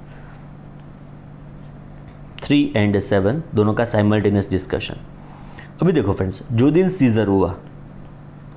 सीजर हुआ उसके with in 6 months plus extension 6 months आपको नोटिस आ जानी चाहिए कि आपका कितना टैक्स पेबल हो रहा है। मैं रिपीट करता हूं, सीजर के विद इन 6 मंथ्स आपको नोटिस आ जानी चाहिए कि कितने अमाउंट का आपका टैक्स पेबल हो रहा है, इंटरेस्ट हो रहा है, पेनल्टी हो रही है वगैरह, पूरा कैलकुलेशन विद इन 6 मंथ्स आपको नोटिस इश्यू हो जानी चाहिए। मैं रिपीट करता हूं, सीजर के विद इन 6 मंथ्स आपको नोटिस इश्यू हो जानी चाहिए। अभी फ्रेंड्स ऐसा हो सकता है जब सीजर किया तब 3 गुड्स का सीजर था, गुड्स ए का भी सीजर था, गुड्स बी का भी सीजर था, गुड्स सी का भी सीजर था। ये सी टाइप के जो गुड्स वो ले गए थे ना फ्रेंड्स, सी गुड्स जो ले गए थे, वो पता चला कि इसमें तो एक्चुअली कोई टैक्स इवेजन था ही नहीं, ये तो अनफॉर्चुनेटली हमारे पास आ चुके, इसमें कोई टैक्स इवेजन है ही नहीं। हाँ, ए बी के ऊपर डेफिनेटली टैक्स इवेजन था, यहाँ पे टैक्स इवेजन था, बट यहाँ पे ऐसा कोई टैक्स इवेजन आइडेंटिफाई हुआ नहीं है, यहाँ पे ऐसा कोई टैक्स इवेजन हुआ नहीं है, ऐसा आइडेंटिफिकेशन हो चुका था। सीजर के प्रोसीडिंग्स में 3 गुड्स डिपार्टमेंट ले जाता है, goods A, goods B, goods C. Goods A B में पता चल गया मतलब इसमें है टैक्स इवेजन है, बट सी में कोई टैक्स इवेजन था ही नहीं चार्टर्ड अकाउंटेंट्स। तो विद इन 6 मंथ्स आपको ये नोटिस आ जानी चाहिए, बरोबर समझना फ्रेंड्स, बरोबर विद इन 6 मंथ्स आपको ये नोटिस आ जानी चाहिए। सीजर के विद इन 6 मंथ्स आपको नोटिस आ जानी चाहिए कि आपका फाइनली कितना टैक्स पेबल आ रहा है, पूरा नोटिस मुझे प्रॉपर्ली 6 मंथ्स में आ जाना चाहिए। जो फ्रेंड्स आ गया बहुत अच्छी बात है, कोई चिंता करने की जरूरत नहीं है, बट जो नहीं आया ना विद इन 6 मंथ्स, जो मेरी रिस्पॉन्सिबिलिटी है कि मैं टैक्स इवेजन ना करूं, मेरी एथिकल रिस्पॉन्सिबिलिटी है, इवन लीगल रिस्पॉन्सिबिलिटी है कि मैं टैक्स इवेजन ना करूं, ऐसे डिपार्टमेंट के ऊपर भी रिस्पॉन्सिबिलिटी के notice with in time 6 months में आ जानी चाहिए। चलो एक्सटेंशन 6 मंथ्स और तुम कंसिडर कर लो, but within 12 months maximum, higher side including extension, notice आ जानी चाहिए। नोटिस आ गई तो बहुत अच्छी बात है, पर जो नोटिस नहीं आती है ना, आप बहुत खुश होंगे, हमारे फेवर में प्रोविजंस है। जो विद इन 6 मंथ्स नोटिस नहीं आई ना, 6 + 6 समझना, जब मैं बोलूं 6 मंथ्स, जो नोटिस विद इन 6 मंथ्स नहीं आती है ना, आप नहीं मानोगे फ्रेंड्स कितना जोरदार प्रोविजन है। सारे के सारे गुड्स, आंसर दे रहा हूं मैं, बरोबर ध्यान देना मेरे चार्टर्ड अकाउंटेंट, जो नोटिस सीजर के 6 मंथ्स में नहीं आती है तो क्या होगा, सारे के सारे गुड्स, जो भी गुड्स वो सीज करके ले गए हैं, सारे के सारे गुड्स, मैं क्या कह रहा हूं, सारे के सारे गुड्स वापस देने पड़ेंगे मुझे। नोटिस उन्होंने 6 मंथ में मुझे नहीं भेजी है यार, पता चला सीजर के 6 मंथ में नोटिस आ जानी चाहिए। जो नहीं आती है ना, तो सारे के सारे गुड्स जो सीज करके ले गए हैं, कितनी मजा आई, सारे के सारे गुड्स जो सीज करके ले गए सारे मुझे वापस करने पड़ेंगे, एक सिंगल रुपए का मुझसे वो रिकवरी नहीं कर सकते। इनकी responsibility with in 6 month notice issue करने की, प्लस 6 मंथ नहीं फुलफिल करता तो सारे के सारे गुड्स मेरे वापस हो जाएंगे। कितना जलसा होगा, नसीब खुल जाएगा फ्रेंड्स आपका। बट 6 मंथ में नोटिस आ गई तो एक बहुत इंपॉर्टेंट बात, सपोज 6 मंथ में नोटिस आ जाती है, तो एग्जांपल के तौर पे 4th मंथ के ऊपर आपको नोटिस आ गई, तो आपको अफसोस हो गया कि शिट क्यों नोटिस आई। अभी देखो नोटिस में ऐसा लिखा था, 4th मंथ के ऊपर आपको नोटिस आ गई, नोटिस में ऐसा लिखा था, एक गुड्स का टैक्स पेबल समझो कुछ है, बी गुड्स का टैक्स पेबल समझो कुछ है, ओके, सी का कुछ तो था ही नहीं बिकॉज उसमें ऊपर कोई टैक्स इवेजन हुआ नहीं था। फ्रेंड्स देखो 4th मंथ के ऊपर जब आपको नोटिस आती है, इस नोटिस के बाद ऐसे गुड्स, बरोबर समझना, इस नोटिस के बाद नोटिस आ गई, नोटिस नहीं आई सारे गुड्स वापस, नोटिस नहीं आई सारे गुड्स वापस, बट जो नोटिस अनफॉर्चुनेटली आ जाती है, हमारे लिए अनफॉर्चुनेटली आ जाती है, तो ऐसे गुड्स जिसके ऊपर डिपार्टमेंट ने रिलाई नहीं किया है, बरोबर समझना, एक चीज इंपॉर्टेंट है, ऐसे गुड्स जिसके ऊपर डिपार्टमेंट ने रिलाई नहीं किया है, वो गुड्स मुझे वापस देने के लिए लायबल।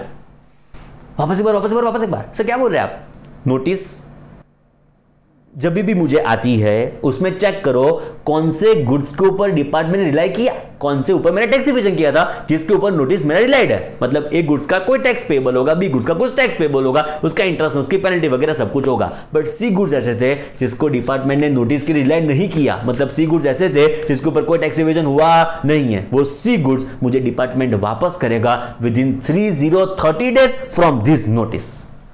मेरे चार्टर्ड अकाउंटेंट पता चला, सीजर के 6 मंथ्स में नोटिस आ जानी चाहिए, 6 + 6 में नोटिस आ जानी चाहिए, जो नहीं आती है ना सारे गुड्स वापस, नहीं आती है तो सारे गुड्स वापस, बट जो नोटिस आ गई तो 30 डेज में ऐसे गुड्स वापस करो जिसके ऊपर डिपार्टमेंट ने रिलाई नहीं किया है व्हाइल इशूइंग नोटिस। नोटिस में जो गुड्स है वो अपने पास रखो, जब तक मैं पैसे ना पे करूं तब तक अपने पास रखो, बट ऐसे कोई भी गुड्स हो जो नोटिस में कवर नहीं किए गए, जिसके ऊपर टैक्स इवेजन है ही नहीं, तो रख के क्या करेगा डिपार्टमेंट मुझे वापस देने के लायबल है with in what time, 30 days. Ready, चकाचक, चलो आओ जरा चेक करो, दोनों साइमल्टेनियस पढ़ना पड़ेगा, 3 के साथ 7, पहले 7 बरोबर ध्यान से, where any goods are seized under 67 subsection 2, 67(1) में तो क्या था, इंस्पेक्शन, सीजर तो कहां पे हुआ, 67 सबसेक्शन 2, तो 67(2) में सीजर हुआ है, and no notice in respect thereof is given within 6 months. इसके विदिन 6 मंथ्स नोटिस आ जानी चाहिए ऑफ सीजर ऑफ गुड्स। जो नोटिस मुझे 6 मंथ्स में नहीं आती है तो वापस एक बार पढ़ो। And no notice in respect thereof is given within 6 months of seizure of goods. The goods, बाप रे बाप, क्या कॉन्सिक्वेंस डिपार्टमेंट को फेस करने पड़ेंगे, खाली सोच लो। The goods shall be returned, पूरे गुड्स वापस आने वाले हैं to the person from whose possession they were seized. 6 months में नोटिस नहीं आई, खलास हो गया डिपार्टमेंट, मतलब बरेला ही रहेगा डिपार्टमेंट, मेरे लिए केस में बेचारा तकलीफ में आ जाएगा, सारे गुड्स मुझे वापस करने पड़ेंगे। Provided that period of 6 months may, on sufficient cause being shown, be extended by proper officer for further period not exceeding what 6 months। In short, total period आपका कितना हो जाएगा 6 months प्लस 6 मंथ्स में friends कैसी भी situation में मुझे notice आ जानी चाहिए। बोलो क्लियर, नोटिस नहीं आती है, आपने पढ़ लिया, सारे के सारे गुड्स मुझे वापस आने वाले हैं। क्लियर। अभी कनेक्शन में है सब सेक्शन 3, ध्यान से पढ़ना। जो मैंने बताया नोटिस विदिन 6 मंथ्स में आ गई, बहुत अच्छी बात है, तो ऐसे गुड्स वापस करो जिसके ऊपर डिपार्टमेंट ने रिलाई किया नहीं है। ABC गुड्स थे तो C गुड्स डिपार्टमेंट मुझे वापस देने के लिए लायबल हो जाएगा within what time 30 days. Check करो। The documents, books, things refer to in section 67 सब सेक्शन 2, मतलब जहां पे मेरा सर्च एंड सीजर हुआ था उसके बाद बात हो रही है। और any other document, books, things produced by taxable person और any other person which have, बहुत important words, not which have not been relied upon, ऐसे गुड्स जिसके ऊपर डिपार्टमेंट रिलाई किया नहीं है for the issue of notice. Notice जब issue हुई है उस नोटिस में इस गुड्स के ऊपर रिलाई किया गया नहीं है। अंडर दिस एक्ट और rules made thereunder shall be returned, वो पूरे गुड्स मुझे वापस देने के लिए लायबल है डिपार्टमेंट जिस गुड्स के ऊपर डिपार्टमेंट ने नोटिस इश्यू करने के टाइम रिलाई किया नहीं है। To such person within period not exceeding 30 days of issue of the said notice. Notice के विद इन 30 डेज में वो गुड्स मुझे वापस देना पड़ेंगे जिस गुड्स के ऊपर डिपार्टमेंट रिलाई किया नहीं है। फ्रेंड्स आई थिंक समझ में आ गया जो मैं कहना चाहता हूँ वो। क्लियर। 4 सबसेक्शन खत्म की। Subsection 1 inspection, subsection 2 search and seizure, subsection 3 जिस गुड्स के ऊपर डिपार्टमेंट रिलाई नहीं किया था वो मुझे 30 डेज में वापस कर दो। नोटिस में जिस गुड्स को इंक्लूड नहीं किया है वो गुड्स को मुझे वापस कर दो। सबसेक्शन 7 सीजर के विद इन 6 मंथ्स में मुझे नोटिस आ जानी चाहिए, नहीं आती है तो सारे के सारे गुड्स मुझे वापस करने के डिपार्टमेंट लायबल होने वाला है। इस पीरियड में 6 मंथ्स का एक्सटेंशन भी आपको अवेलेबल हो सकता है। क्लियर, चकाचक। नेक्स्ट आएगा सबसेक्शन 4, रिलेटिवली बहुत ईजी, बहुत ईजी। अभी देखो फ्रेंड्स, सपोज डिपार्टमेंट के ऑफिसर्स मेरी प्रीमाइसेस को एक्सेस करने के लिए आए। वो प्रीमाइसेस का डोर मैंने बंद करके रखा है, उसकी चाबी मैं उनको नहीं दे रहा हूँ कि तुम प्रीमाइसेस में तो आ गए, बट सारे गुड्स ने, सारे जो भी डॉक्यूमेंट्स थे, सारे जो भी समझो ना आप, जो भी इंपॉर्टेंट अवेलेबल था जिसमें मैंने टैक्स इवेजन किया था वो सब एक कमरे में अवेलेबल है। अब समझो, उसकी चाबी तो मेरे पास है, मैंने चाबी ऐसी जगह पे रख दी है जो मुझे ही ना मिले। पता चला रीजनेबल सर्च करने से मुझे ना मिले, ऐसी कोई जगह पे मैंने चाबी छुपा दी। अब समझ लो खाली तो डिपार्टमेंट ने उसकी चाबी मांगी, मैंने बोला चाबी तो खो गई है 2 साल पहले, और चाबी नहीं अवेलेबल, कुछ है ही नहीं अंदर, जाने दो ना तुम। इन शॉर्ट मैं प्रीमाइसेस का डोर उनको एक्सेस नहीं करने देता हूं, मैं बीच में खड़ा रहेगा, नहीं जाने दूंगा अंदर, बहुत अंदर कुछ नहीं है, मैं अंदर नहीं जाने दूंगा।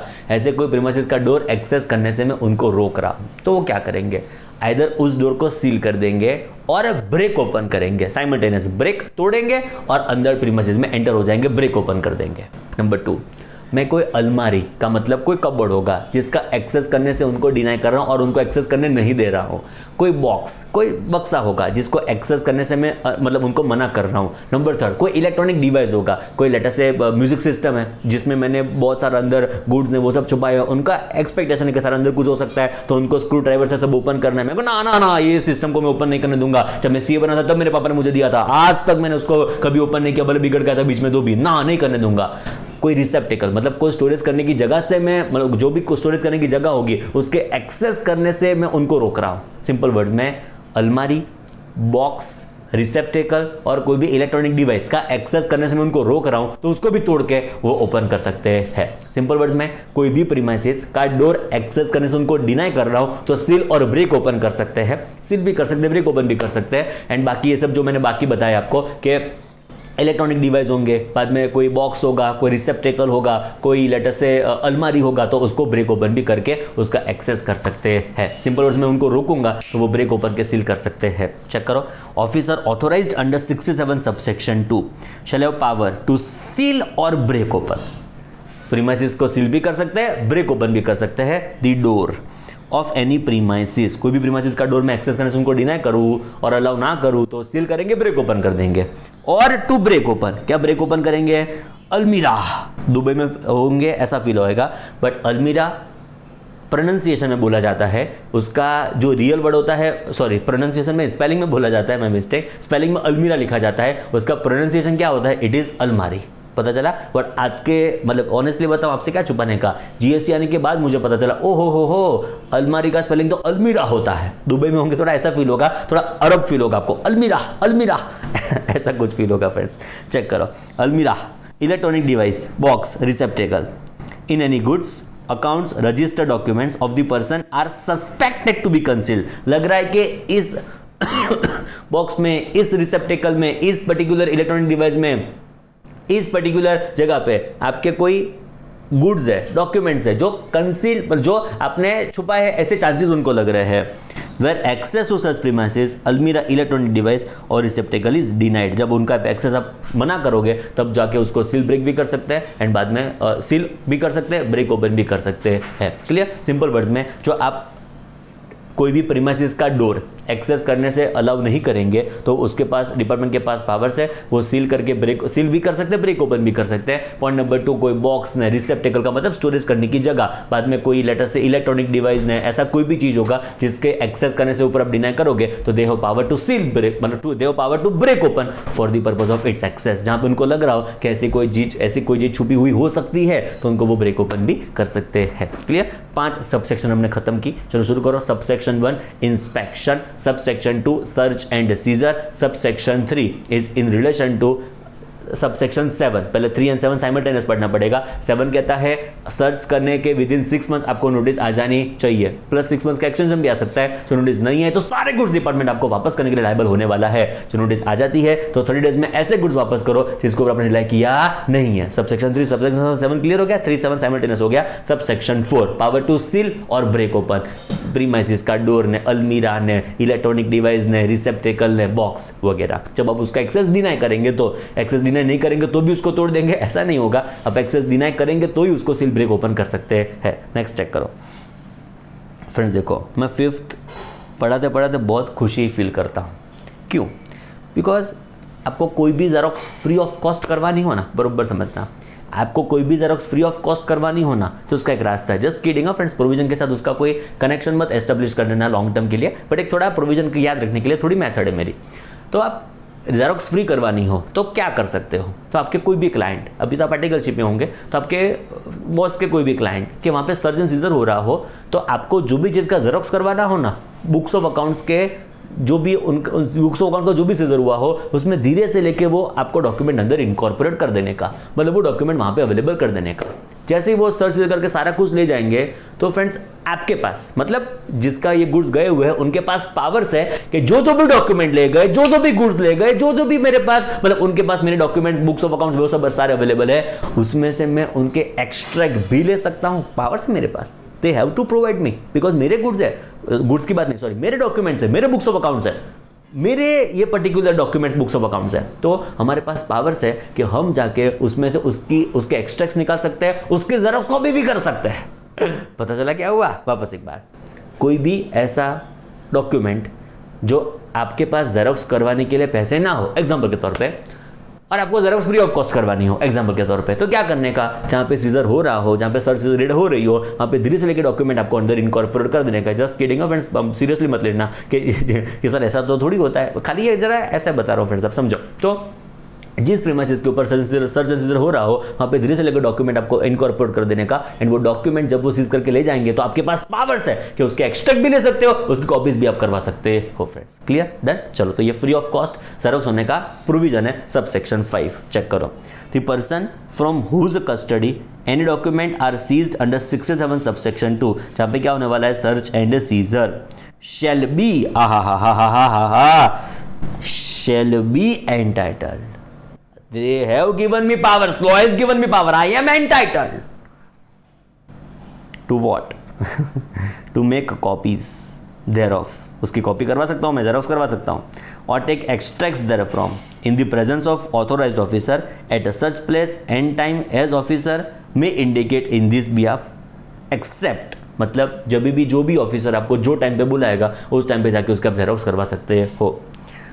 Accept where making such copy और taking extracts may in the opinion of officer prejudicially affect the investigation. उनको ऐसा लग रहा हो ये जो भी आप जेरोक्स लेके जा रहे हो वो इन्वेस्टिगेशन को रॉन्गफुली अफेक्ट करेगा, प्रिजुडिशियल इंपैक्ट करेगा, तो जेरोक्स करने से वो मना भी कर सकता है। सिंपल वर्ड्स में आप चाहो तो डिपार्टमेंट की कॉस्ट से, ये जेरोक्स का खर्चा आपका नहीं होगा, डिपार्टमेंट का खर्चा होगा। डिपार्टमेंट में जेरोक्स मशीन होंगे, वहां से आपको जेरोक्स करवानी है। सबसे इंपॉर्टेंट तो ये तो बात थी, पता चला ये जेरोक्स बाहर नहीं करवानी है आपको जेरोक्स मशीन में, डिपार्टमेंट के पास जेरोक्स मशीन होंगे जिसमें से आप जेरोक्स करवा सकते हो। बाद में रीजनेबल पैसा नहीं बोल सकते पूरा थप्पा लो करो जेरोक्स, रीजनेबल जो है वो कह रहा हूं फ्रेंड्स में, क्लियर। तो आपके जो भी डॉक्यूमेंट्स जो भी बुक्स ऑफ अकाउंट्स उनके पास अवेलेबल होंगे, उसमें से आप एक्सट्रैक्ट भी ले सकते हो, जेरोक्स कॉपी भी करवा सकते हो। बट जब ऑफिसर आपको बुलाए, जिस प्रीमिसेस के ऊपर बुलाए, वहां पे जाकर ये करना पड़ेगा। पॉइंट नंबर 2, जब उनको ऐसा लग रहा हो कि ये डॉक्यूमेंट्स की कॉपी करवाना, के डॉक्यूमेंट के एक्सट्रैक्ट्स लेना आपके इन्वेस्टिगेशन को प्रिजुडिशियल इंपैक्ट कर सकता है, तो वो मना भी कर सकता है। क्लियर, चकाचक 6 सबसेक्शन हमने रेडी कर दिए, 12 तक पहुंचना है, हिम्मत रखना। 50% तो हम पहुंच गए, एंड 1 2 तो थोड़ी लेंथी थी फ्रेंड्स। क्लियर, चलो शुरू करते हैं।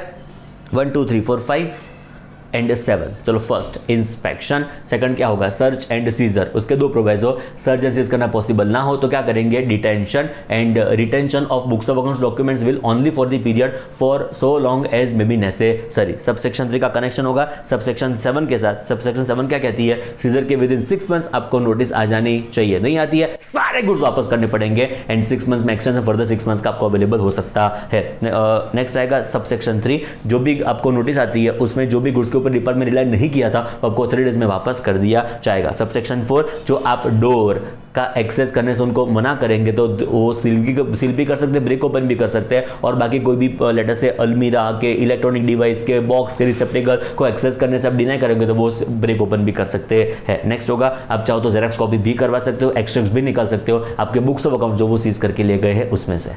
क्लियर, चकाचक, रेडी।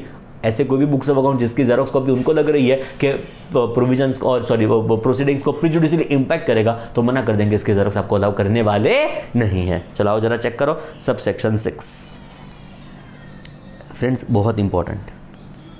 इसका रेफरेंस कहां पे आया था, सेक्शन 67 सबसेक्शन 6 का। चलो बताओ मेरे चार्टर्ड अकाउंटेंट, ये आगे कोई जगह पे आई हुई है। सेक्शन 67 सबसेक्शन 6 आगे कोई जगह पे आई हुई है, हमने डिस्कस कर ली है। बोलो कहाँ पे, बताओ। इसका रेफरेंस है सेक्शन 129, सॉरी फ्रेंड्स, चैप्टर था offences and penalties.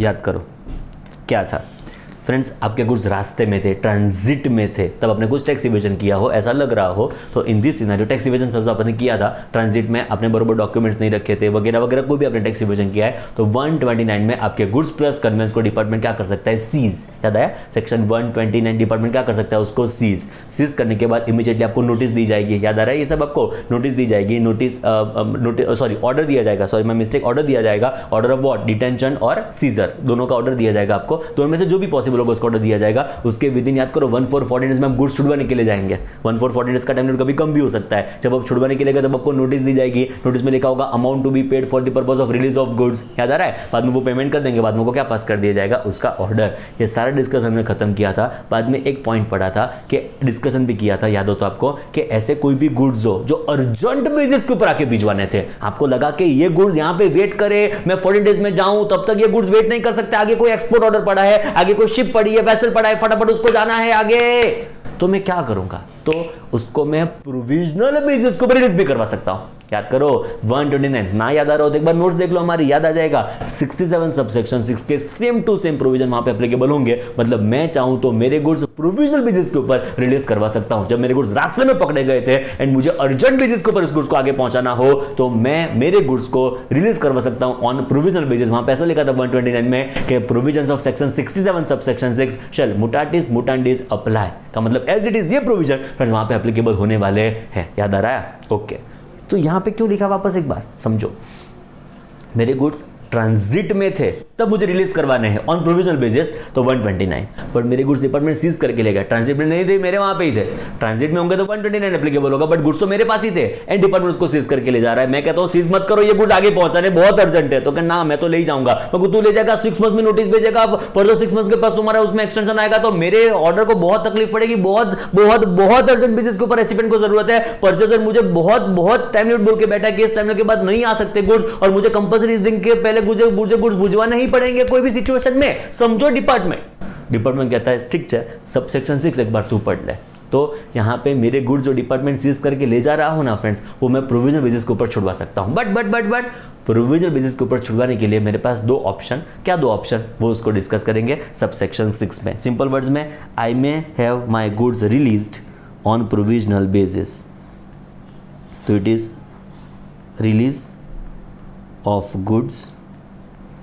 On provisional basis. मैं रिपीट करता हूं, जब गुड्स रास्ते में थे एंड सीज होने वाले थे तब 129 में जो प्रोविजंस है वहां से आप रिलीज करवा सकते हो, जिसने रेफरेंस इसका दिया 67 सबसेक्शन 6, एंड जो गुड्स आपके सीज हो रहे हैं एज पर सेक्शन 67 आपके गुड्स का सीजर हो रहा है, तो इस 67(6) के हिसाब से, मतलब 67(6) के हिसाब से आप अपने गुड्स को रिलीज करवा सकते हो ऑन प्रोविजनल बेसिस। दो ऑप्शन आपके पास अवेलेबल है, दो ऑप्शन में से कोई भी ऑप्शन आप एक्सरसाइज करके उस गुड्स को रिलीज करवा सकते हो ऑन प्रोविजनल बेसिस। चेक करो, The goods so seized under 67 subsection 2, मतलब 2 में क्या हुआ था, सर्च एंड सीजर, जो डिपार्टमेंट सीज करके गुड्स ले जा रहा है कि ले गया है, एग्जांपल के तौर पे, shall be released on provisional basis, उनको रिलीज करना पड़ेगा ये गुड्स को प्रोविजनल बेसिस के ऊपर, अपॉन ऑप्शन 1 आया एग्जीक्यूशन ऑफ बॉन्ड, तो मैं बॉन्ड्स को एग्जीक्यूट करके इस गुड्स को रिलीज करवा सकता हूं ऑन प्रोविजनल बेसिस। ये 129(1) वाला नहीं है फ्रेंड्स, ये execution of bond and furnishing of a security, bond plus security will be in form of bank guarantee. समझाता हूं, in such manner and of such quantum respectively as may prescribed, और payment of applicable tax, interest and penalty, it will be friends payment of tax plus interest plus penalty, इतना भरवा के मेरे goods मैं release करवा सकता हूँ on provisional basis.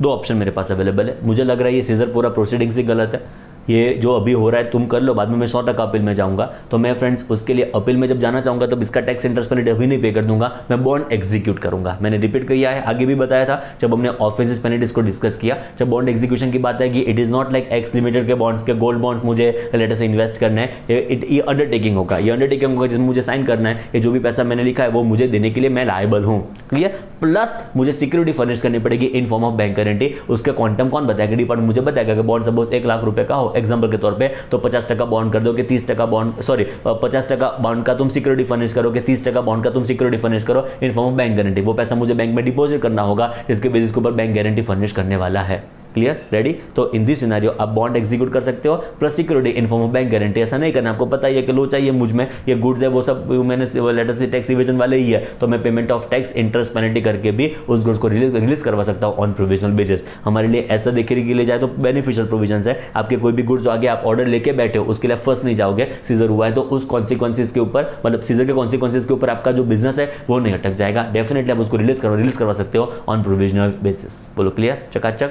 7 subsections we are done with in depth. चलो शुरू हो जाओ, 1 2 3 स्टार्ट। बोलो subsection 1 was what, inspection. Business premises का हो सकता है, यस। घर का हो सकता है, एब्सोल्युटली यस। नंबर 2 आएगा सर्च एंड सीजर, वो सर्च करेंगे बाद में सीज करेंगे। उसके दो प्रोवाइजो, जो प्रैक्टिकेबल टू सर्च ना हो, प्रैक्टिकेबल टू सीज ना हो, डिपार्टमेंट क्या करेगा, डिटेंशन। एंड नेक्स्ट होगा बुक्स ऑफ अकाउंट्स, डॉक्यूमेंट्स वगैरह का रिटेंशन, तभी उतने पीरियड तक ही पॉसिबल होगा, only for so long as may be necessary. Subsection का रेफरेंस सबसेक्शन 7 के साथ होगा। जो भी सीजर होता है उसके विद इन 6 मंथ्स आपको नोटिस इश्यू हो जानी चाहिए। जो नोटिस इश्यू आपको नहीं होती है, 6 मंथ्स प्लस 6 मंथ्स, तो सारे गुड्स जो डिपार्टमेंट सीज करके ले गया है आपको वापस करने के लिए डिपार्टमेंट लायबल लायबल होने वाला है। सबसेक्शन 3 क्या कहता है, नोटिस आ गई फ्रेंड्स, बरोबर समझना, नोटिस आ गई तो नोटिस आने के विदिन 30 डेज में आपको गुड्स पूरे पूरे आपके वापस आ जाने चाहिए। मतलब जितने भी गुड्स, सॉरी, जो भी गुड्स के ऊपर रिलाई नहीं किया था वो आपको वापस आ जाने चाहिए। सॉरी मेरी मिस्टेक है, वापस एक बार बोल देता हूं, नोटिस आ गई आपको, नोटिस विदिन 6 मंथ आपको आ जाती है तो उस गुड्स के ऊपर जो डिपार्टमेंट ने रिलाई नहीं किया था वो आपको वापस देने के लिए डिपार्टमेंट लायबल होने वाला है। Subsection 4 is power to seal और ब्रेक ओपन, जो आप बिजनेस प्रीमाइसेस और घर पे जब भी डिपार्टमेंट आता है उसके डोर को, उसका अलमारी, उसका इलेक्ट्रॉनिक डिवाइस, उसका रिसेप्टेकल, उसके बॉक्स को डिनाई, उसका एक्सेस करने से डिनाई करते हो तो उनके पास पावर्स है टू सील और ब्रेक ओपन। आप चाहो तो जेरोक्स कॉपी भी करवा सकते हो, जेरोक्स कॉपी में चिंता नहीं है, कॉपीज भी करवा सकते हो, एक्सट्रैक्ट्स भी निकाल सकते हो, कोई ओरिजिनल डॉक्यूमेंट भी आप वापस लेके जा सकते हो, उसको बोलेंगे extracts and copies, xerox copy भी करवा सकते हो आपकी इच्छा होगी तो। बट ये ऐसा कोई भी जेरोक्स कॉपी होगा, ऐसा कोई भी एक्सट्रैक्ट होगा, डिपार्टमेंट को ऐसा लग रहा होगा कि which will prejudicially impact the investigation, तो वो आपको मिल सकता नहीं है। नेक्स्ट होगा provisional release of seized goods, ऐसे कोई भी गुड्स जो आप अर्जेंट बेसिस के ऊपर आगे भिजवाना चाहते हो तो उसका रिलीज आप करवा सकते हो प्रोविजनल बेसिस के ऊपर। दो ऑप्शन में से कोई भी ऑप्शन आप एक्सरसाइज कर सकते हो। ऑप्शन नंबर 1 कौन सा होगा, बॉन्ड साइन करो प्लस सिक्योरिटी फर्निश करो। पॉइंट नंबर 2 ये होगा payment of tax plus interest plus penalty. बोलो क्लियर, चकाचक, रेडी। एंड एक बात बताओ, रेफरेंस निकला ही है तो यहाँ पे बॉन्ड की बात आई, जब ये बॉन्ड का पैसा जो आपने साइन किया हुआ है वो आप ना पे करो तो, याद करो, जो ये बॉन्ड का पैसा आपने लिखा हुआ है वो ना पे करो तो, लास्ट लेक्चर में डिस्कस किया, I think last to last lecture होगा, विच वाज सेक्शन 79। याद करो सेक्शन 79 सबसेक्शन 2 क्या कहता था कि जो ये बॉन्ड का पैसा जो आपने साइन किया हुआ है आप नहीं पे करते। मेरे पास आई थिंक मोस्टली तो होगा, नहीं है फ्रेंड्स, ढूंढना पड़ेगा, बट अभी याद कर लो सेक्शन 79 ने क्या बोला था, याद आया फ्रेंड्स? 79 में क्या बोला था, बॉन्ड में जो भी पैसा आपने मेंशन किया है जो आपने नहीं पे किया तो without prejudice to other modes of recovery 79 subsection 2 के हिसाब से आपकी रिकवरी हो सकती है पैसे की। मतलब बॉन्ड आपने साइन किया, उसका पैसा जो ड्यू हो गया ना आपने नहीं पे किया तो 79(1) के हिसाब से आपकी रिकवरी शुरू हो सकती है। याद करो सेक्शन 79 सबसेक्शन 1 अलग अलग 6 मोड्स ऑफ रिकवरी दी। एक फास्टेस्ट रिकैप्चुलेशन करना हो तो कर लेते हैं फ्रेंड्स, ये तो सीखना है, कनेक्शन मगज में फिट हो जाना चाहिए, यहाँ से वहाँ पे, वहाँ से और कोई वहाँ पे एंड वहाँ से पची यहाँ पे, तो ये तो सीखना है लाइफ में। चलो शुरू करो, 6 अलग अलग मोड्स थे। फर्स्ट वॉज व्हाट, आपके जो पैसे मेरे पास पोजीशन में होंगे मैं उनमें से रिकवरी कर सकता हूं। आपके जो पैसे कंसर्न ऑफिसर के पोजीशन में होंगे उसमें से रिकवरी पॉसिबल है। आपके जो गुड्स मेरे पास होंगे, कंसर्न ऑफिसर के पास होंगे, उसमें से मैं रिकवरी कर सकता हूं। इन शॉर्ट, दो मनी गुड्स जो मेरे पोजीशन में थे उसमें से रिकवरी करने का ट्राई किया। याद करो गार्निश ऑर्डर, बाप रे बाप, उसमें अलग अलग चेक क्लॉज है, आई थिंक उसको रिफर नहीं करेंगे तो चलेगा। नेक्स्ट होगा डिस्ट्रेन, मूवेबल इमूवेबल प्रॉपर्टी, आपकी प्रॉपर्टी को मैं अटैच करूंगा, आपको 3 डेज का टाइम लिमिट मिलेगा, कभी भी पैसे भर दो, अभी भी पैसे भर दो, अभी भी आप नहीं भरेंगे तो बाद में उसको सेल करके वो पैसा मैं रिकवर करने वाला हूं। बाद में याद करो रिकवरी थ्रू डिस्ट्रिक्ट कलेक्टर, मतलब जो डिस्ट्रिक्ट कलेक्टर होगा उसको मैं बुलवा के, गोवा में आपकी प्रॉपर्टी थी, गोवा में आपका बीच था तो उसको मैं बिकवा के वो पैसा मैं यहाँ पे रिकवर कर सकता हूँ। And last was recovery through magistrate, याद आया? तो अलग अलग मोड्स ऑफ रिकवरी थी। उसमें सबसेक्शन 2 था जो मैंने बॉन्ड का यहाँ पे कनेक्शन एस्टेब्लिश करवाया कि बॉन्ड में जो अमाउंट आपने साइन की थी वो आप नहीं पे करते हो तो 79 सबसेक्शन 1 के हिसाब से आपकी रिकवरी शुरू हो सकती है। Clear? 7 subsections we are done with. Next आएगा नंबर 8, नंबर 9, दोनों साइमल्टेनियस जाएंगे फ्रेंड्स। बहुत रिलेटिवली बहुत ईजी है, कुछ खास नहीं है फ्रेंड्स, एकदम ईजी, एकदम એટલે मतलब एकदम ईजी, मतलब एकदम ईजी। 3 टाइप के गुड्स पेरिशेबल और hazardous in nature. Perishable, hazardous nature, goods whose value depreciates in passage of time. मतलब डिपार्टमेंट जब आपकी प्रीमाइसेस के ऊपर आता है उनको कुछ पेरिशेबल गुड्स मिलते हैं, वेजिटेबल्स, फ्रूट्स है, पेरिशेबल गुड्स है। नंबर 2, उनको मिला हैजार्डियस गुड्स, मतलब क्रैकर्स मिले और कुछ ऐसे डेंजरस एसिड वेसिड वगैरह ऐसा कुछ डेंजरस गुड्स उनको मिले। उनको ऐसे गुड्स मिले जिसकी वैल्यू डेप्रिशिएट होगी विद पैसेज ऑफ टाइम। मतलब खाखरा है तो खाखरा आज सपोज 300 रुपये किलो एग्जाम्पल के तौर पे, तो 15 साल के बाद वो 300 रुपये किलो वो खाखरा नहीं होंगे, बिकॉज वो खाखरा लगभग तब तक होंगे ही नहीं, एंड होंगे तो टेस्ट उसका बदल चुका होगा। मतलब उन इतने साल के बाद उसको आप उस प्राइस में नहीं बेच पाओगे तो it's value depreciates with passage of time. पता चला मैं जो कह रहा हूं? तो 3 टाइप के goods, perishable, hazardous, goods depreciates in value with passage of time. ऐसे कोई गुड्स जो डिपार्टमेंट आपके प्रीमाइसेस से सीज करता है, आपके प्रीमाइसेस के ऊपर अवेलेबल वो गुड्स डिपार्टमेंट सीजर करता है तो लॉ कहता है इमीडिएटली अभी के अभी उसको बेच दो। लॉ कहता है perishable goods, hazardous goods, goods which depreciates in value with passage of time, ऐसे गुड्स आपकी प्रीमाइसेस पे मिलते हैं, अभी कभी उसको बेच दो। अभी कभी उसको बेचने के बाद क्या करो? उसकी इन्वेंटरी मेंटेन करो कि आपने क्या क्या बेचा हुआ है। बोलो clear? Done. Subsection 8, subsection 9 simultaneously जिसका डिस्कशन हमने खत्म किया। अब जरा चेक करो, द गवर्नमेंट में हैविंग रिगार्ड टू पेरिशेबल और hazardous nature of any goods और डेप्रिशिएट्स, मतलब goods depreciates in value of goods with passage of time, मतलब गुड्स की वैल्यू डेप्रिशिएट होते जा रही है विद पैसेज ऑफ टाइम। ये 3 का रेफरेंस मैंने कहाँ से लिया, ये वापस एक बार थोड़ा याद करो, रेफरेंस लेना हो तो इट इज सेक्शन, वापस एक बार सेक्शन 129। 3 टाइप के गुड्स होंगे जिसमें डिपार्टमेंट 14 डेज से कम भी कर सकता है। 3 गुड्स से वहां पे याद आ रहा है, जिसका रेफरेंस मैंने यहाँ पे लिया, एंड यहाँ पे कुछ और गुड्स थोड़े ऐड हो रहे हैं। 3 का रेफरेंस आपको पता चल गया, मतलब perishable, hazardous goods, depreciation value with passage of time, और यहाँ पे और भी गुड्स है, और यहाँ पे थोड़े और भी गुड्स ऐड किए गए। चेक करो, goods who are having constraint of storage space, मतलब जिस गुड्स को स्टोर करने के लिए स्पेस ही हमारे पास अवेलेबल नहीं है, तो उस गुड्स को इमीडिएटली बेच दो, इमीडिएटली उसको सेल कर दो, उसका प्रोसीड्स डिपॉजिट कर दो। फॉर द गुड्स, मतलब storage space for the goods हमारे पास कंस्टेंट है, और any other relevant consideration bye notification specify the goods और class of goods which shall, मतलब गवर्नमेंट अलग अलग गुड्स को क्लासीफाई भी कर सकती है, अलग अलग गुड्स को क्लासीफाई करके नोटिफाई भी कर सकती है कि इस गुड्स को इमीडिएटली सर्च के बाद, सीजर के बाद उसको क्या करना पड़ेगा आपको, सेल। मैं रिपीट करता हूं ध्यान से, गवर्नमेंट में having regard to the perishable और hazardous nature of any goods, कोई गुड्स पेरिशेबल है, हैजार्डियस नेचर में है, डेप्रिशिएशन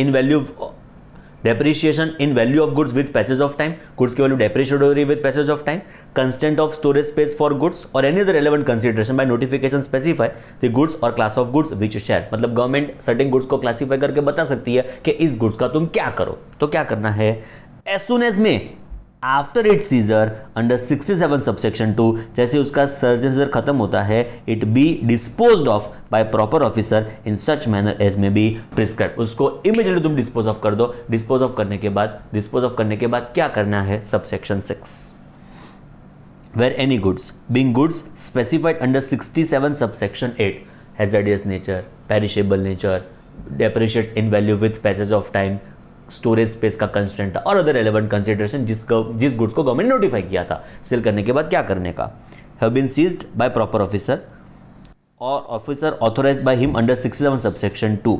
सिंपल वर्ड्स में, जो भी गुड्स को आपने सेल किया है उसका क्या करो, ही शैल प्रिपेयर, जो भी ऑफिसर था वो क्या करेगा, he shall prepare inventory of such goods in such manner as may be prescribe, उसकी इन्वेंट्री मेंटेन करो कि आपने क्या क्या फाइनली सेल किया है, उसका प्रोसीड्स क्या है, तो हमको बाद में जब टैक्स लायबिलिटी जब कंप्यूट करनी हो तो उसमें से उसका लेस करने के बाद रिमेनिंग अमाउंट उसको मतलब जो पर्सन है उससे हमको रिकवर करने के लिए बचे। Friends clear. तो नंबर 1, ऐसे गुड्स को तुम यहाँ पे बेच दो, उसकी यहाँ पे क्या प्रिपेयर करो, इन्वेंट्री। क्लियर। सबसेक्शन 9 तक हमने खत्म कर दिया। आई थिंक 3 पॉइंट बाकी रहते हैं, 10, 11, 12। एकदम सिंपल है। पहले 1 to 9 एकदम फास्टेस्ट एज ऑलवेज। चलो, first was what, inspection. Second is what, search and seizure. उसके 2 प्रोवाइजो।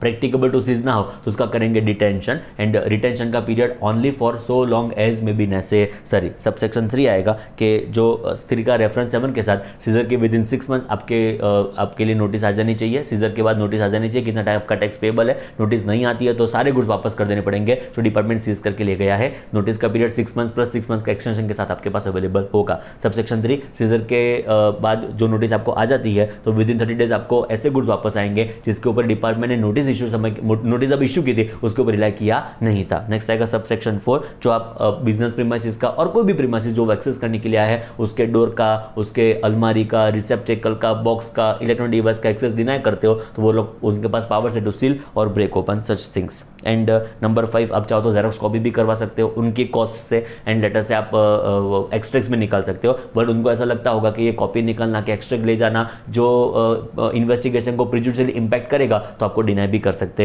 हैं। सबसेक्शन 6 जो भी होगा, it was release of goods on provisional basis. जब आपके गुड्स ट्रांजिट में होंगे तो 129 के हिसाब से आप रिलीज करवा सकते हो। जब आपके गुड्स डिपार्टमेंट आपकी प्रीमाइसिस के ऊपर आए, वो सीज करके ले जा रहा है, तो आपके गुड्स का रिलीज सबसेक्शन 6 के हिसाब से यहाँ पे होने वाला है विद 2 ऑप्शन। ऑप्शन नंबर 1 होगा, it would be friends in relation to execution of bond plus security in form of bank guarantee. Second होगा payment of tax, interest and penalty. इतना पे कर दो, आपके गुड्स आप रिलीज करवा सकते हो प्रोविजनल बेसिस के ऊपर। 7 नंबर हमारा कर दिया। 8, 9 दोनों कनेक्टेड है। आपके गुड्स पेरिशेबल होंगे, हैजार्डियस नेचर में होंगे कि वैल्यू में डेप्रिशिएट होंगे with passage of time, storage space का कंस्टेंट था, अदर को भी रेलेवेंट फैक्टर था। डिपार्टमेंट उसको बेच देगा, एंड बेचने के बाद उसकी क्या प्रिपेयर करेगा, इन्वेंट्री के 4 किलो टमाटा बेचा है, 2 किलो काकड़ी बेची है, 5 किलो भजिया बेचा है, तो अकॉर्डिंग उसकी इन्वेंट्री मेंटेन करेगा, एंड वो टोटल उनके पास अवेलेबल होना चाहिए। नेक्स्ट चेक करो सबसेक्शन 10, एंड जब जब डिपार्टमेंट आपके वहाँ पे आएगा तो पुलिस ऑफिसर्स को लेके आएगा, डिपार्टमेंट प्रॉपर ऑफिसर होंगे, जॉइंट कमिश्नर होगा, वो लोग आएंगे, पर वो पुलिस को लेके आएंगे। क्यों पुलिस को लेके आएंगे? कि आप थोड़ा कंट्रोल में रहो, पता चला?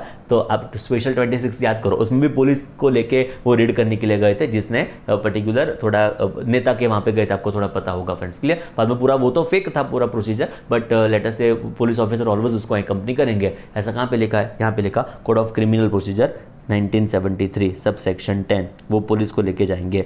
The provisions of code of criminal procedure 1973 relating to search and seizure shall so far as may be apply to search and seizure under this section subject to modification that sub section 5 of 165 of the said code shall have effect as if the word magistrate wherever occur the word commissioner were substituted. मतलब वहाँ पे magistrate word इस्तेमाल किया होगा, वहाँ पे commissioner word को substitute करने का, मतलब कमिश्नर के पास सारे पावर्स आ जाएंगे ये सब प्रोसीजर नोटिफाई करने के। सिंपल वर्ड में इतना समझो कि जब भी आपके वहां पे सर्च होगा तो कोड ऑफ क्रिमिनल प्रोसीजर 1973 में जो सर्च के प्रोविजंस है, जो प्रोसीजर्स है, वो आपके वहां पे फॉलो की जाएगी। जो मैंने एक आध एग्जांपल आपको दिया कि पुलिस को आपको कंपनी करना पड़ेगा कि वहां पे कोई भी तकलीफ पड़े तो पुलिस आपके पास अवेलेबल हो, तो आपको टेंशन ना रहे। पता चला? ये सारा प्रोविजंस कहां पे? Code of criminal procedure 1973। Exam perspective कोई काम का नहीं, बट प्रोसीजरल इंपॉर्टेंट है कि प्रोसीजर कौन सी फॉलो करने की सर्च सीजर में, तो as per code of criminal procedure 1973 की प्रोसीजर आपको फॉलो करनी होगी फ्रेंड्स, क्लियर? तो सब सेक्शन 10 में कुछ खास नहीं है, आज के बाद मत पढ़ना, इट इज रीड ओनली।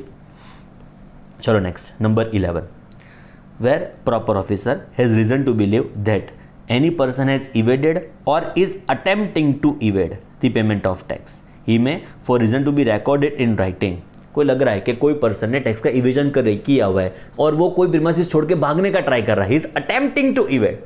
इधर वो इवेड करके बैठा है, भाग चुका है तो इवेड करके बैठा है, और he if is attempting to evade, भाग रहा है, attempting to evade payment of tax, तो क्या होगा? Seize accounts, register, documents of such person produced before him and shall grant a receipt for the same। उनसे जो भी डॉक्यूमेंट्स, जो भी बुक्स, जो भी मिलेगी सारा हम सीज कर लेंगे, उसकी रिसीट उसको देंगे कि चल तेरे पास से ये सारा हमको अवेलेबल डॉक्यूमेंट्स हुआ है, ये सारा बुक्स ऑफ अकाउंट्स मेरे पास अवेलेबल हुए हैं तेरे पास से। And shall return this same for, वापस एक बार, so long as may be necessary in connection with any proceedings under this act और rules made then under for the purpose of his prosecution. उसको जेल में भिजवाना हो तो वो मैं रिटर्न कर सकता हूँ, but only for so long as may be necessary. Simple बहुत है। जो ऐसा कोई पर्सन हो जो भाग चुका हो तो मैं उसको आइडेंटिफाई करके वापस बुला लूंगा, और कोई भाग रहा हो तो उसको रोक लूंगा, नहीं नहीं नहीं भाग मत जाना, वापस आजा वापस आजा वापस आजा। तो वो जो भी चीज लेके भाग रहा हो, books of accounts, document, register, जो भी लेके भाग रहा हो, वो उससे मैं कलेक्ट करूंगा, उसको सीज करूंगा, सीजर करने के बाद उसको डॉक्यूमेंट रिसीट दूंगा कि तेरे पास इतना इतना हमको मिला, चल साइन कर, रिसीट के ऊपर साइन कर, एंड बाद में उसको प्रोसिक्यूशन के लिए मैं यूज कर सकता हूं। बट डिटेंशन कब तक करने का? Only for so long as may be necessary, unlimited period तक उसको रिटर्न ना करो। उस इंटेंशन से प्रोविजंस को लिखे गए हैं कि आप रिटेंशन पीरियड उतना ही रखना जितना तुम्हारे लिए नेसेसरी हो, जितना तुम्हारे लिए जरूरी हो friends, clear? And last subsection आएगी सबसेक्शन 12, ध्यान से, जो गजब सेक्शन है, बाप रे बाप, बहुत बहुत ब्यूटीफुल सेक्शन है subsection 12, which is friends dummy purchase.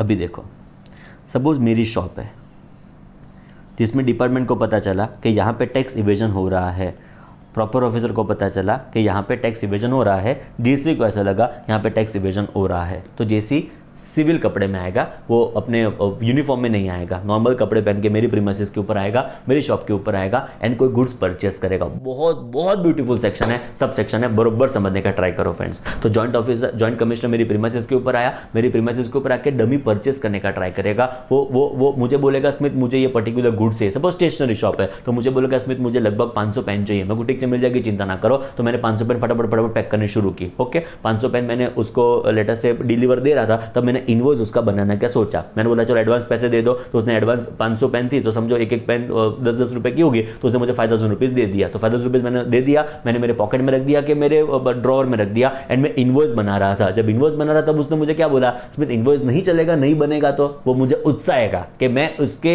ऊपर इनवॉइस ना बनाऊं एंड टैक्स का इवेजन करूं। ऐसे चांसेस है, ऐसे चांसेस है, मतलब वो ट्राई कर रहा है कि मैं इनवॉइस ना बनूं, मैं टैक्स का इवेजन करूं, बिकॉज उनको पता था कि स्मिथ बहुत बार टैक्स इवेजन कर रहा है by way of not issuing invoice. इनके पास उनकी ऐसी इंफॉर्मेशन होगी, तो मेरे वहां पे वो चेक करने के लिए आते कि ऐसा हो रहा है कि ये गलत इंफॉर्मेशन है। तो फ्रेंड्स वो आके क्या करेगा, डमी परचेस करने का ट्राई करेगा। अभी उसने मुझे क्या बोला, स्मिथ मुझे ये पर्टिकुलर इनवॉइस नहीं चाहिए, इनवॉइस के बिना जीएसटी खाली काट लेना, तू जीएसटी मतलब विदाउट जीएसटी मुझे तू सप्लाई कर दे। मैं बोलूंगा ना ना, ना ना, मेरे मम्मी ने मुझे बोला है, मतलब आईसीआई मम्मी हुई, मेरी भारत माता ने मुझे बोला है कि हर एक प्रोविजन को तुझे फॉलो करना है। मेरे कॉन्स्टिट्यूशन का मैंने प्रॉमिस लिया हुआ है, जब मैं स्कूल में था तब हमारे रोज प्रेयर में बुलवाते थे कि I will follow my constitution of India, तो मैं नहीं करूंगा इनवॉइस, तो इश्यू करूंगा। तो उसको कॉन्फिडेंस आ गया कि चलो बहुत अच्छी बात हुई, इनवॉइस तो बरोबर इश्यू हो रहा है। लोचा क्या पड़ेगा, बरोबर समझने का ट्राई करो।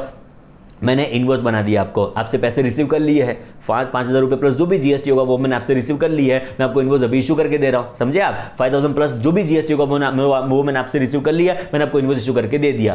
जो 500 पेन थी वो मैंने आपको दे भी दी। चलो आप जो बाय बाय टाटा, बट आपको 500 पेन की जरूरत नहीं थी, आपको तो डमी परचेस करना था, आपको तो चेक करना था कि इनवॉइस इशू करता है कि नहीं करता है। बोलो, मेरे पास तो 5,000 रुपीज आ गए प्लस जीएसटी, इनवॉइस भी आपको दे दिया, पेन भी आपको दे दिया, आप खाली चेक करने के लिए आए थे कि इनवॉइस इशू हो रहा है कि नहीं हो रहा। आपको तो 5,000 प्लस जीएसटी का चांदा हो गया पता चला आपको तो 5,000 प्लस जीएसटी का चांदा हो गया, नुकसान आपका हो गया, ऑफिसर पर्सन कैपेसिटी में नुकसान आपका हो गया।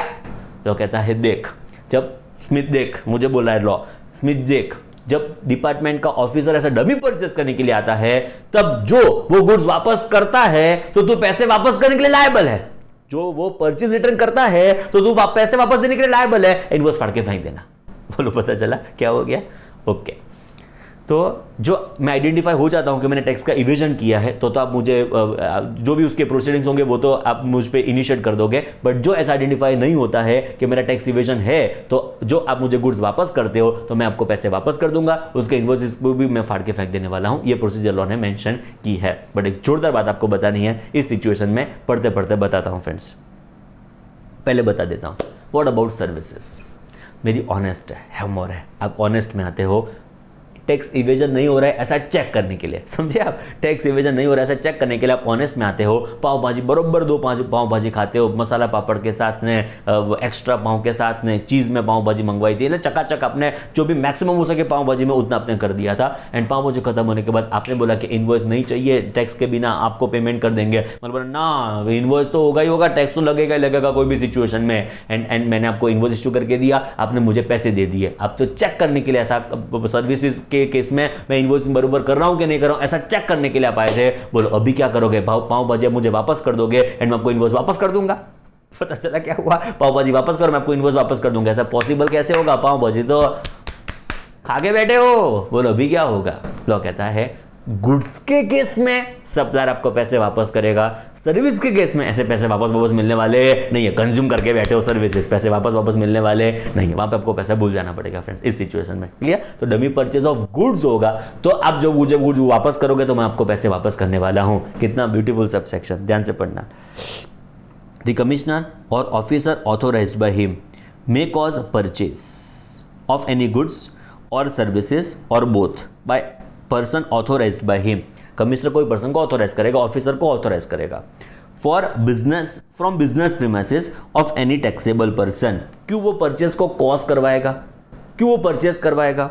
To check issue of tax invoices और bill of supply by such taxable person, कि वो टैक्सेबल सप्लाई के ऊपर टैक्स इनवॉइस इशू करता है कि नहीं करता है, एग्जाम सप्लाई के ऊपर bill of supply invoice issue करता है कि नहीं करता है, वो चेक करने के लिए वो कमिश्नर डमी परचेज करवाएगा।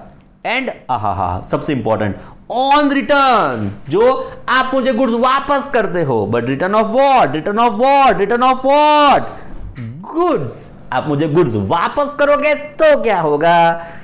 सो purchased by such officer, such a taxable person or person in charge of the business premises shall refund the amount so paid towards goods after cancelling tax invoice और bill of supply issued earlier. मतलब जो goods आप वापस करते हो, जो goods ले गए तो पैसा मेरा बनता है, उसमें चिंता नहीं है। सर्विस है तो प्रोविजंस नहीं है पैसे वापस करने के। तो गुड्स आप मुझे वापस करते हो तो मैं आपको ऐसा नहीं बोल सकता कि देखो हमारे वहां पे क्या लिखा हुआ है कि once goods are sold it can not be taken back, it sales return will is not possible. ऐसा मैं आपको बोर्ड नहीं पढ़ा सकता कि देखो मेरे बिजनेस प्रीमाइसेस का रूल ऐसा, मेरे बिजनेस का रूल ऐसा कि आप मैं एक बार गुड्स बेच दिए मैं वापस नहीं लूंगा। यहाँ पे लॉ के हिसाब से आपको जो गुड्स वापस दिए जाएंगे तो मुझे आपको पर्सनली वो पैसा वापस करना पड़ेगा एंड मैं उसका इनवॉइस फाड़ के फेंक देने वाला हूँ। बोलो क्लियर? चकाचक उसको बोलेंगे डमी परचेस। क्लियर? तो वी आर डन विद मतलब सेक्शन 67 सबसेक्शन 12 अलग अलग जो भी डिस्कशन था उसको हमने यहाँ पे कंक्लूड किया। फ्रेंड्स आओ एक बार फास्टेस्ट रिकैप्चुलेट करके सेक्शन 67 को बाय बाय बोलते हैं। बोलो section 67 subsection 1 it would be what? Inspection. Subsection 2 it is what? Search and seizure. दो उसके प्रोवाइजो। फर्स्ट होगा प्रैक्टिकेबल टू सीज ना हो तो क्या करेंगे, detention and retention of books of accounts document will only for period so long as may be necessary. Subsection 3 आएगा reference के साथ सबसेक्शन 7 सीजर के विद इन 6 मंथ्स नोटिस आ जानी चाहिए। 6 मंथ में एक्सटेंशन आ सकता है फर्दर 6 मंथ्स का, जो नोटिस नहीं है तो सारे गुड्स वापस, एंड सीजर के विद इन 6 मंथ्स नोटिस आ जाती है। इस सिनेरियो में ऐसे गुड्स वापस करो विद इन 30 डेज जिस गुड्स के ऊपर रिलाई ना किया गया हो बाय इशूइंग नोटिस। सबसेक्शन 4 जो डिपार्टमेंट आपकी प्रीमाइसेस का एक्सेस करना चाहता है, आप उसको मना करते हो, अलमारी ने, बॉक्स ने, रिसेप्टेकल, इलेक्ट्रॉनिक डिवाइस का एक्सेस करना चाहते हो, आप मना करते हो, डिपार्टमेंट के पास पावर है टू सील और break open such things. Next होगा सबसेक्शन 5, आप चाहो तो जेरॉक्स कॉपी भी करवा सकते हो, एक्सट्रैक्ट्स भी निकाल सकते हो, बट डिपार्टमेंट मना कर देगा जब उनको ऐसा लगेगा द कॉपीज और extracts will be prejudicially impacting the investigation. Subsection 7 release of goods on provisional basis. दो ऑप्शन आपके पास अवेलेबल है, आइदर बॉन्ड साइन करो प्लस सिक्योरिटी, एंड नंबर 2 होगा payment of applicable tax, interest and penalty. 7 discussion हो चुका है, 8 9 दोनों कनेक्टेड है। ऐसे कोई भी गुड्स होंगे जो पेरिशेबल है, हैजार्डियस है, वैल्यू में डेप्रिशिएट होता है with passage of time, storage space content है, गवर्नमेंट उस गुड्स को नोटिफाई करके बैठी है, उसको इमीडिएटली आप सेल कर दो, उसकी इन्वेंट्री मेंटेन करो। नेक्स्ट होगा subsection 10 code of criminal procedure 1973 में जो प्रोसीजर है आपको मेंशन फॉलो करनी है। एग्जाम्पल जो मैंने आपको दिया, पुलिस को लेके जाना है। सबसेक्शन 11 कोई ऐसा पर्सन जो भाग गया है कि भाग रहा है, उससे मैं डॉक्यूमेंट सीज कर लूंगा, उसको रिसीट दूंगा, एंड वो रिसीट में यूज करूंगा for the purpose of his prosecution. Next होगा फ्रेंड्स, कोई भी ऐसी शॉप होगी जिसके ऊपर डिपार्टमेंट चेक करना चाहते हैं कि इनवॉइस इशू बराबर हो रहा है कि नहीं हो रहा है, डमी परचेस करवा सकता है। गुड्स का भी पॉसिबल, सर्विस का भी पॉसिबल। डमी परचेस करने के बाद पता चला कि तो लोचा लापसी हो रहा है, तो उसके ऊपर आप प्रोसीडिंग शुरू कर दो, एंड लग रहा है कि कोई लोचा लापसी नहीं दे, तो सब कुछ बरोबर ही है, तो आप गुड्स वापस करेंगे तो मुझे आपको पैसे वापस करने पड़ेंगे, बट सर्विस में ऐसा पैसे बस वापस आपको मिलने वाले नहीं है फ्रेंड्स।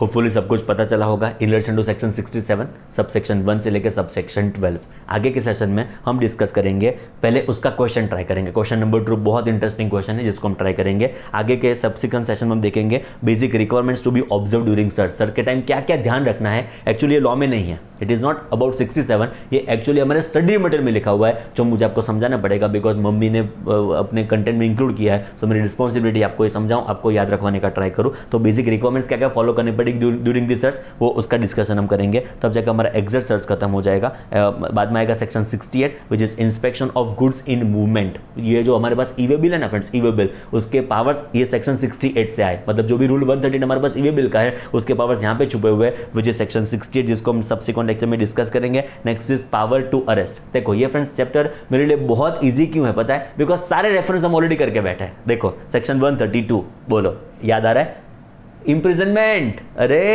1 से 2 मतलब 1 करोड़ से ऊपर 2 करोड़ तक, 2 से 5, 5 के ऊपर 1 साल की जेल, 3 साल की जेल, 5 साल की जेल, ये सब याद आ रहा है। तो ये सब यहाँ से, उसके पावर्स यहाँ से है, तो पावर टू अरेस्ट है। बाद में पावर्स अरेस्ट जब भी cognizable offence, non cognizable, bailable, non bailable, उसका इन डेप्थ डिस्कशन हम करेंगे। बाद में अरेस्ट करने के टाइम क्या क्या ध्यान में रखना चाहिए, उसकी गाइडलाइंस फ्रेंड्स हमारे पास अवेलेबल है। जैसे सर्च की गाइडलाइंस है जिसका डिस्कशन हम सब्सिक्वेंट लेक्चर से शुरू करेंगे, वैसे अरेस्ट की भी गाइडलाइंस फ्रेंड्स हमारे पास अवेलेबल है। बाद में सेक्शन 70 पावर टू समेन, याद करो फ्रेंड्स, समन्स इश्यू हुआ था, आप डिपार्टमेंट के पास नहीं जाते हो, इसका भी रेफरेंस आएगा section 122 subsection 3 clause 5, last clause ही है कि डिपार्टमेंट आपको नोटिस इश्यू करता है तो भी आप समन्स में नहीं जाते हो, तो ये पावर्स कहाँ पे है, तो सेक्शन 70 से उसके पावर्स आएंगे। नेक्स्ट हमारा डिस्कशन होगा कॉन्सिक्वेंस ऑफ नॉन अपीयरेंस क्या होगा, उसके समन्स की गाइडलाइंस क्या है, दो बार उसने गाइडलाइंस लिखी है। बाद में सेक्शन 71 जो लास्ट सेक्शन होगी, access to business premises, clear, department हमारी प्रीमाइसिस का एक्सेस कर सकता है। 72 पढ़ने जैसी है ही नहीं कि प्रॉपर ऑफिसर को आपका ऑफिसर असिस्ट, मतलब पुलिस ऑफिसर उसको असिस्ट करने वाले हैं, उसका डिस्कशन होगा। एंड 73 याद आ गया, असेसमेंट ऑडिट का, जहां हमने प्रोसीडिंग शुरू किया,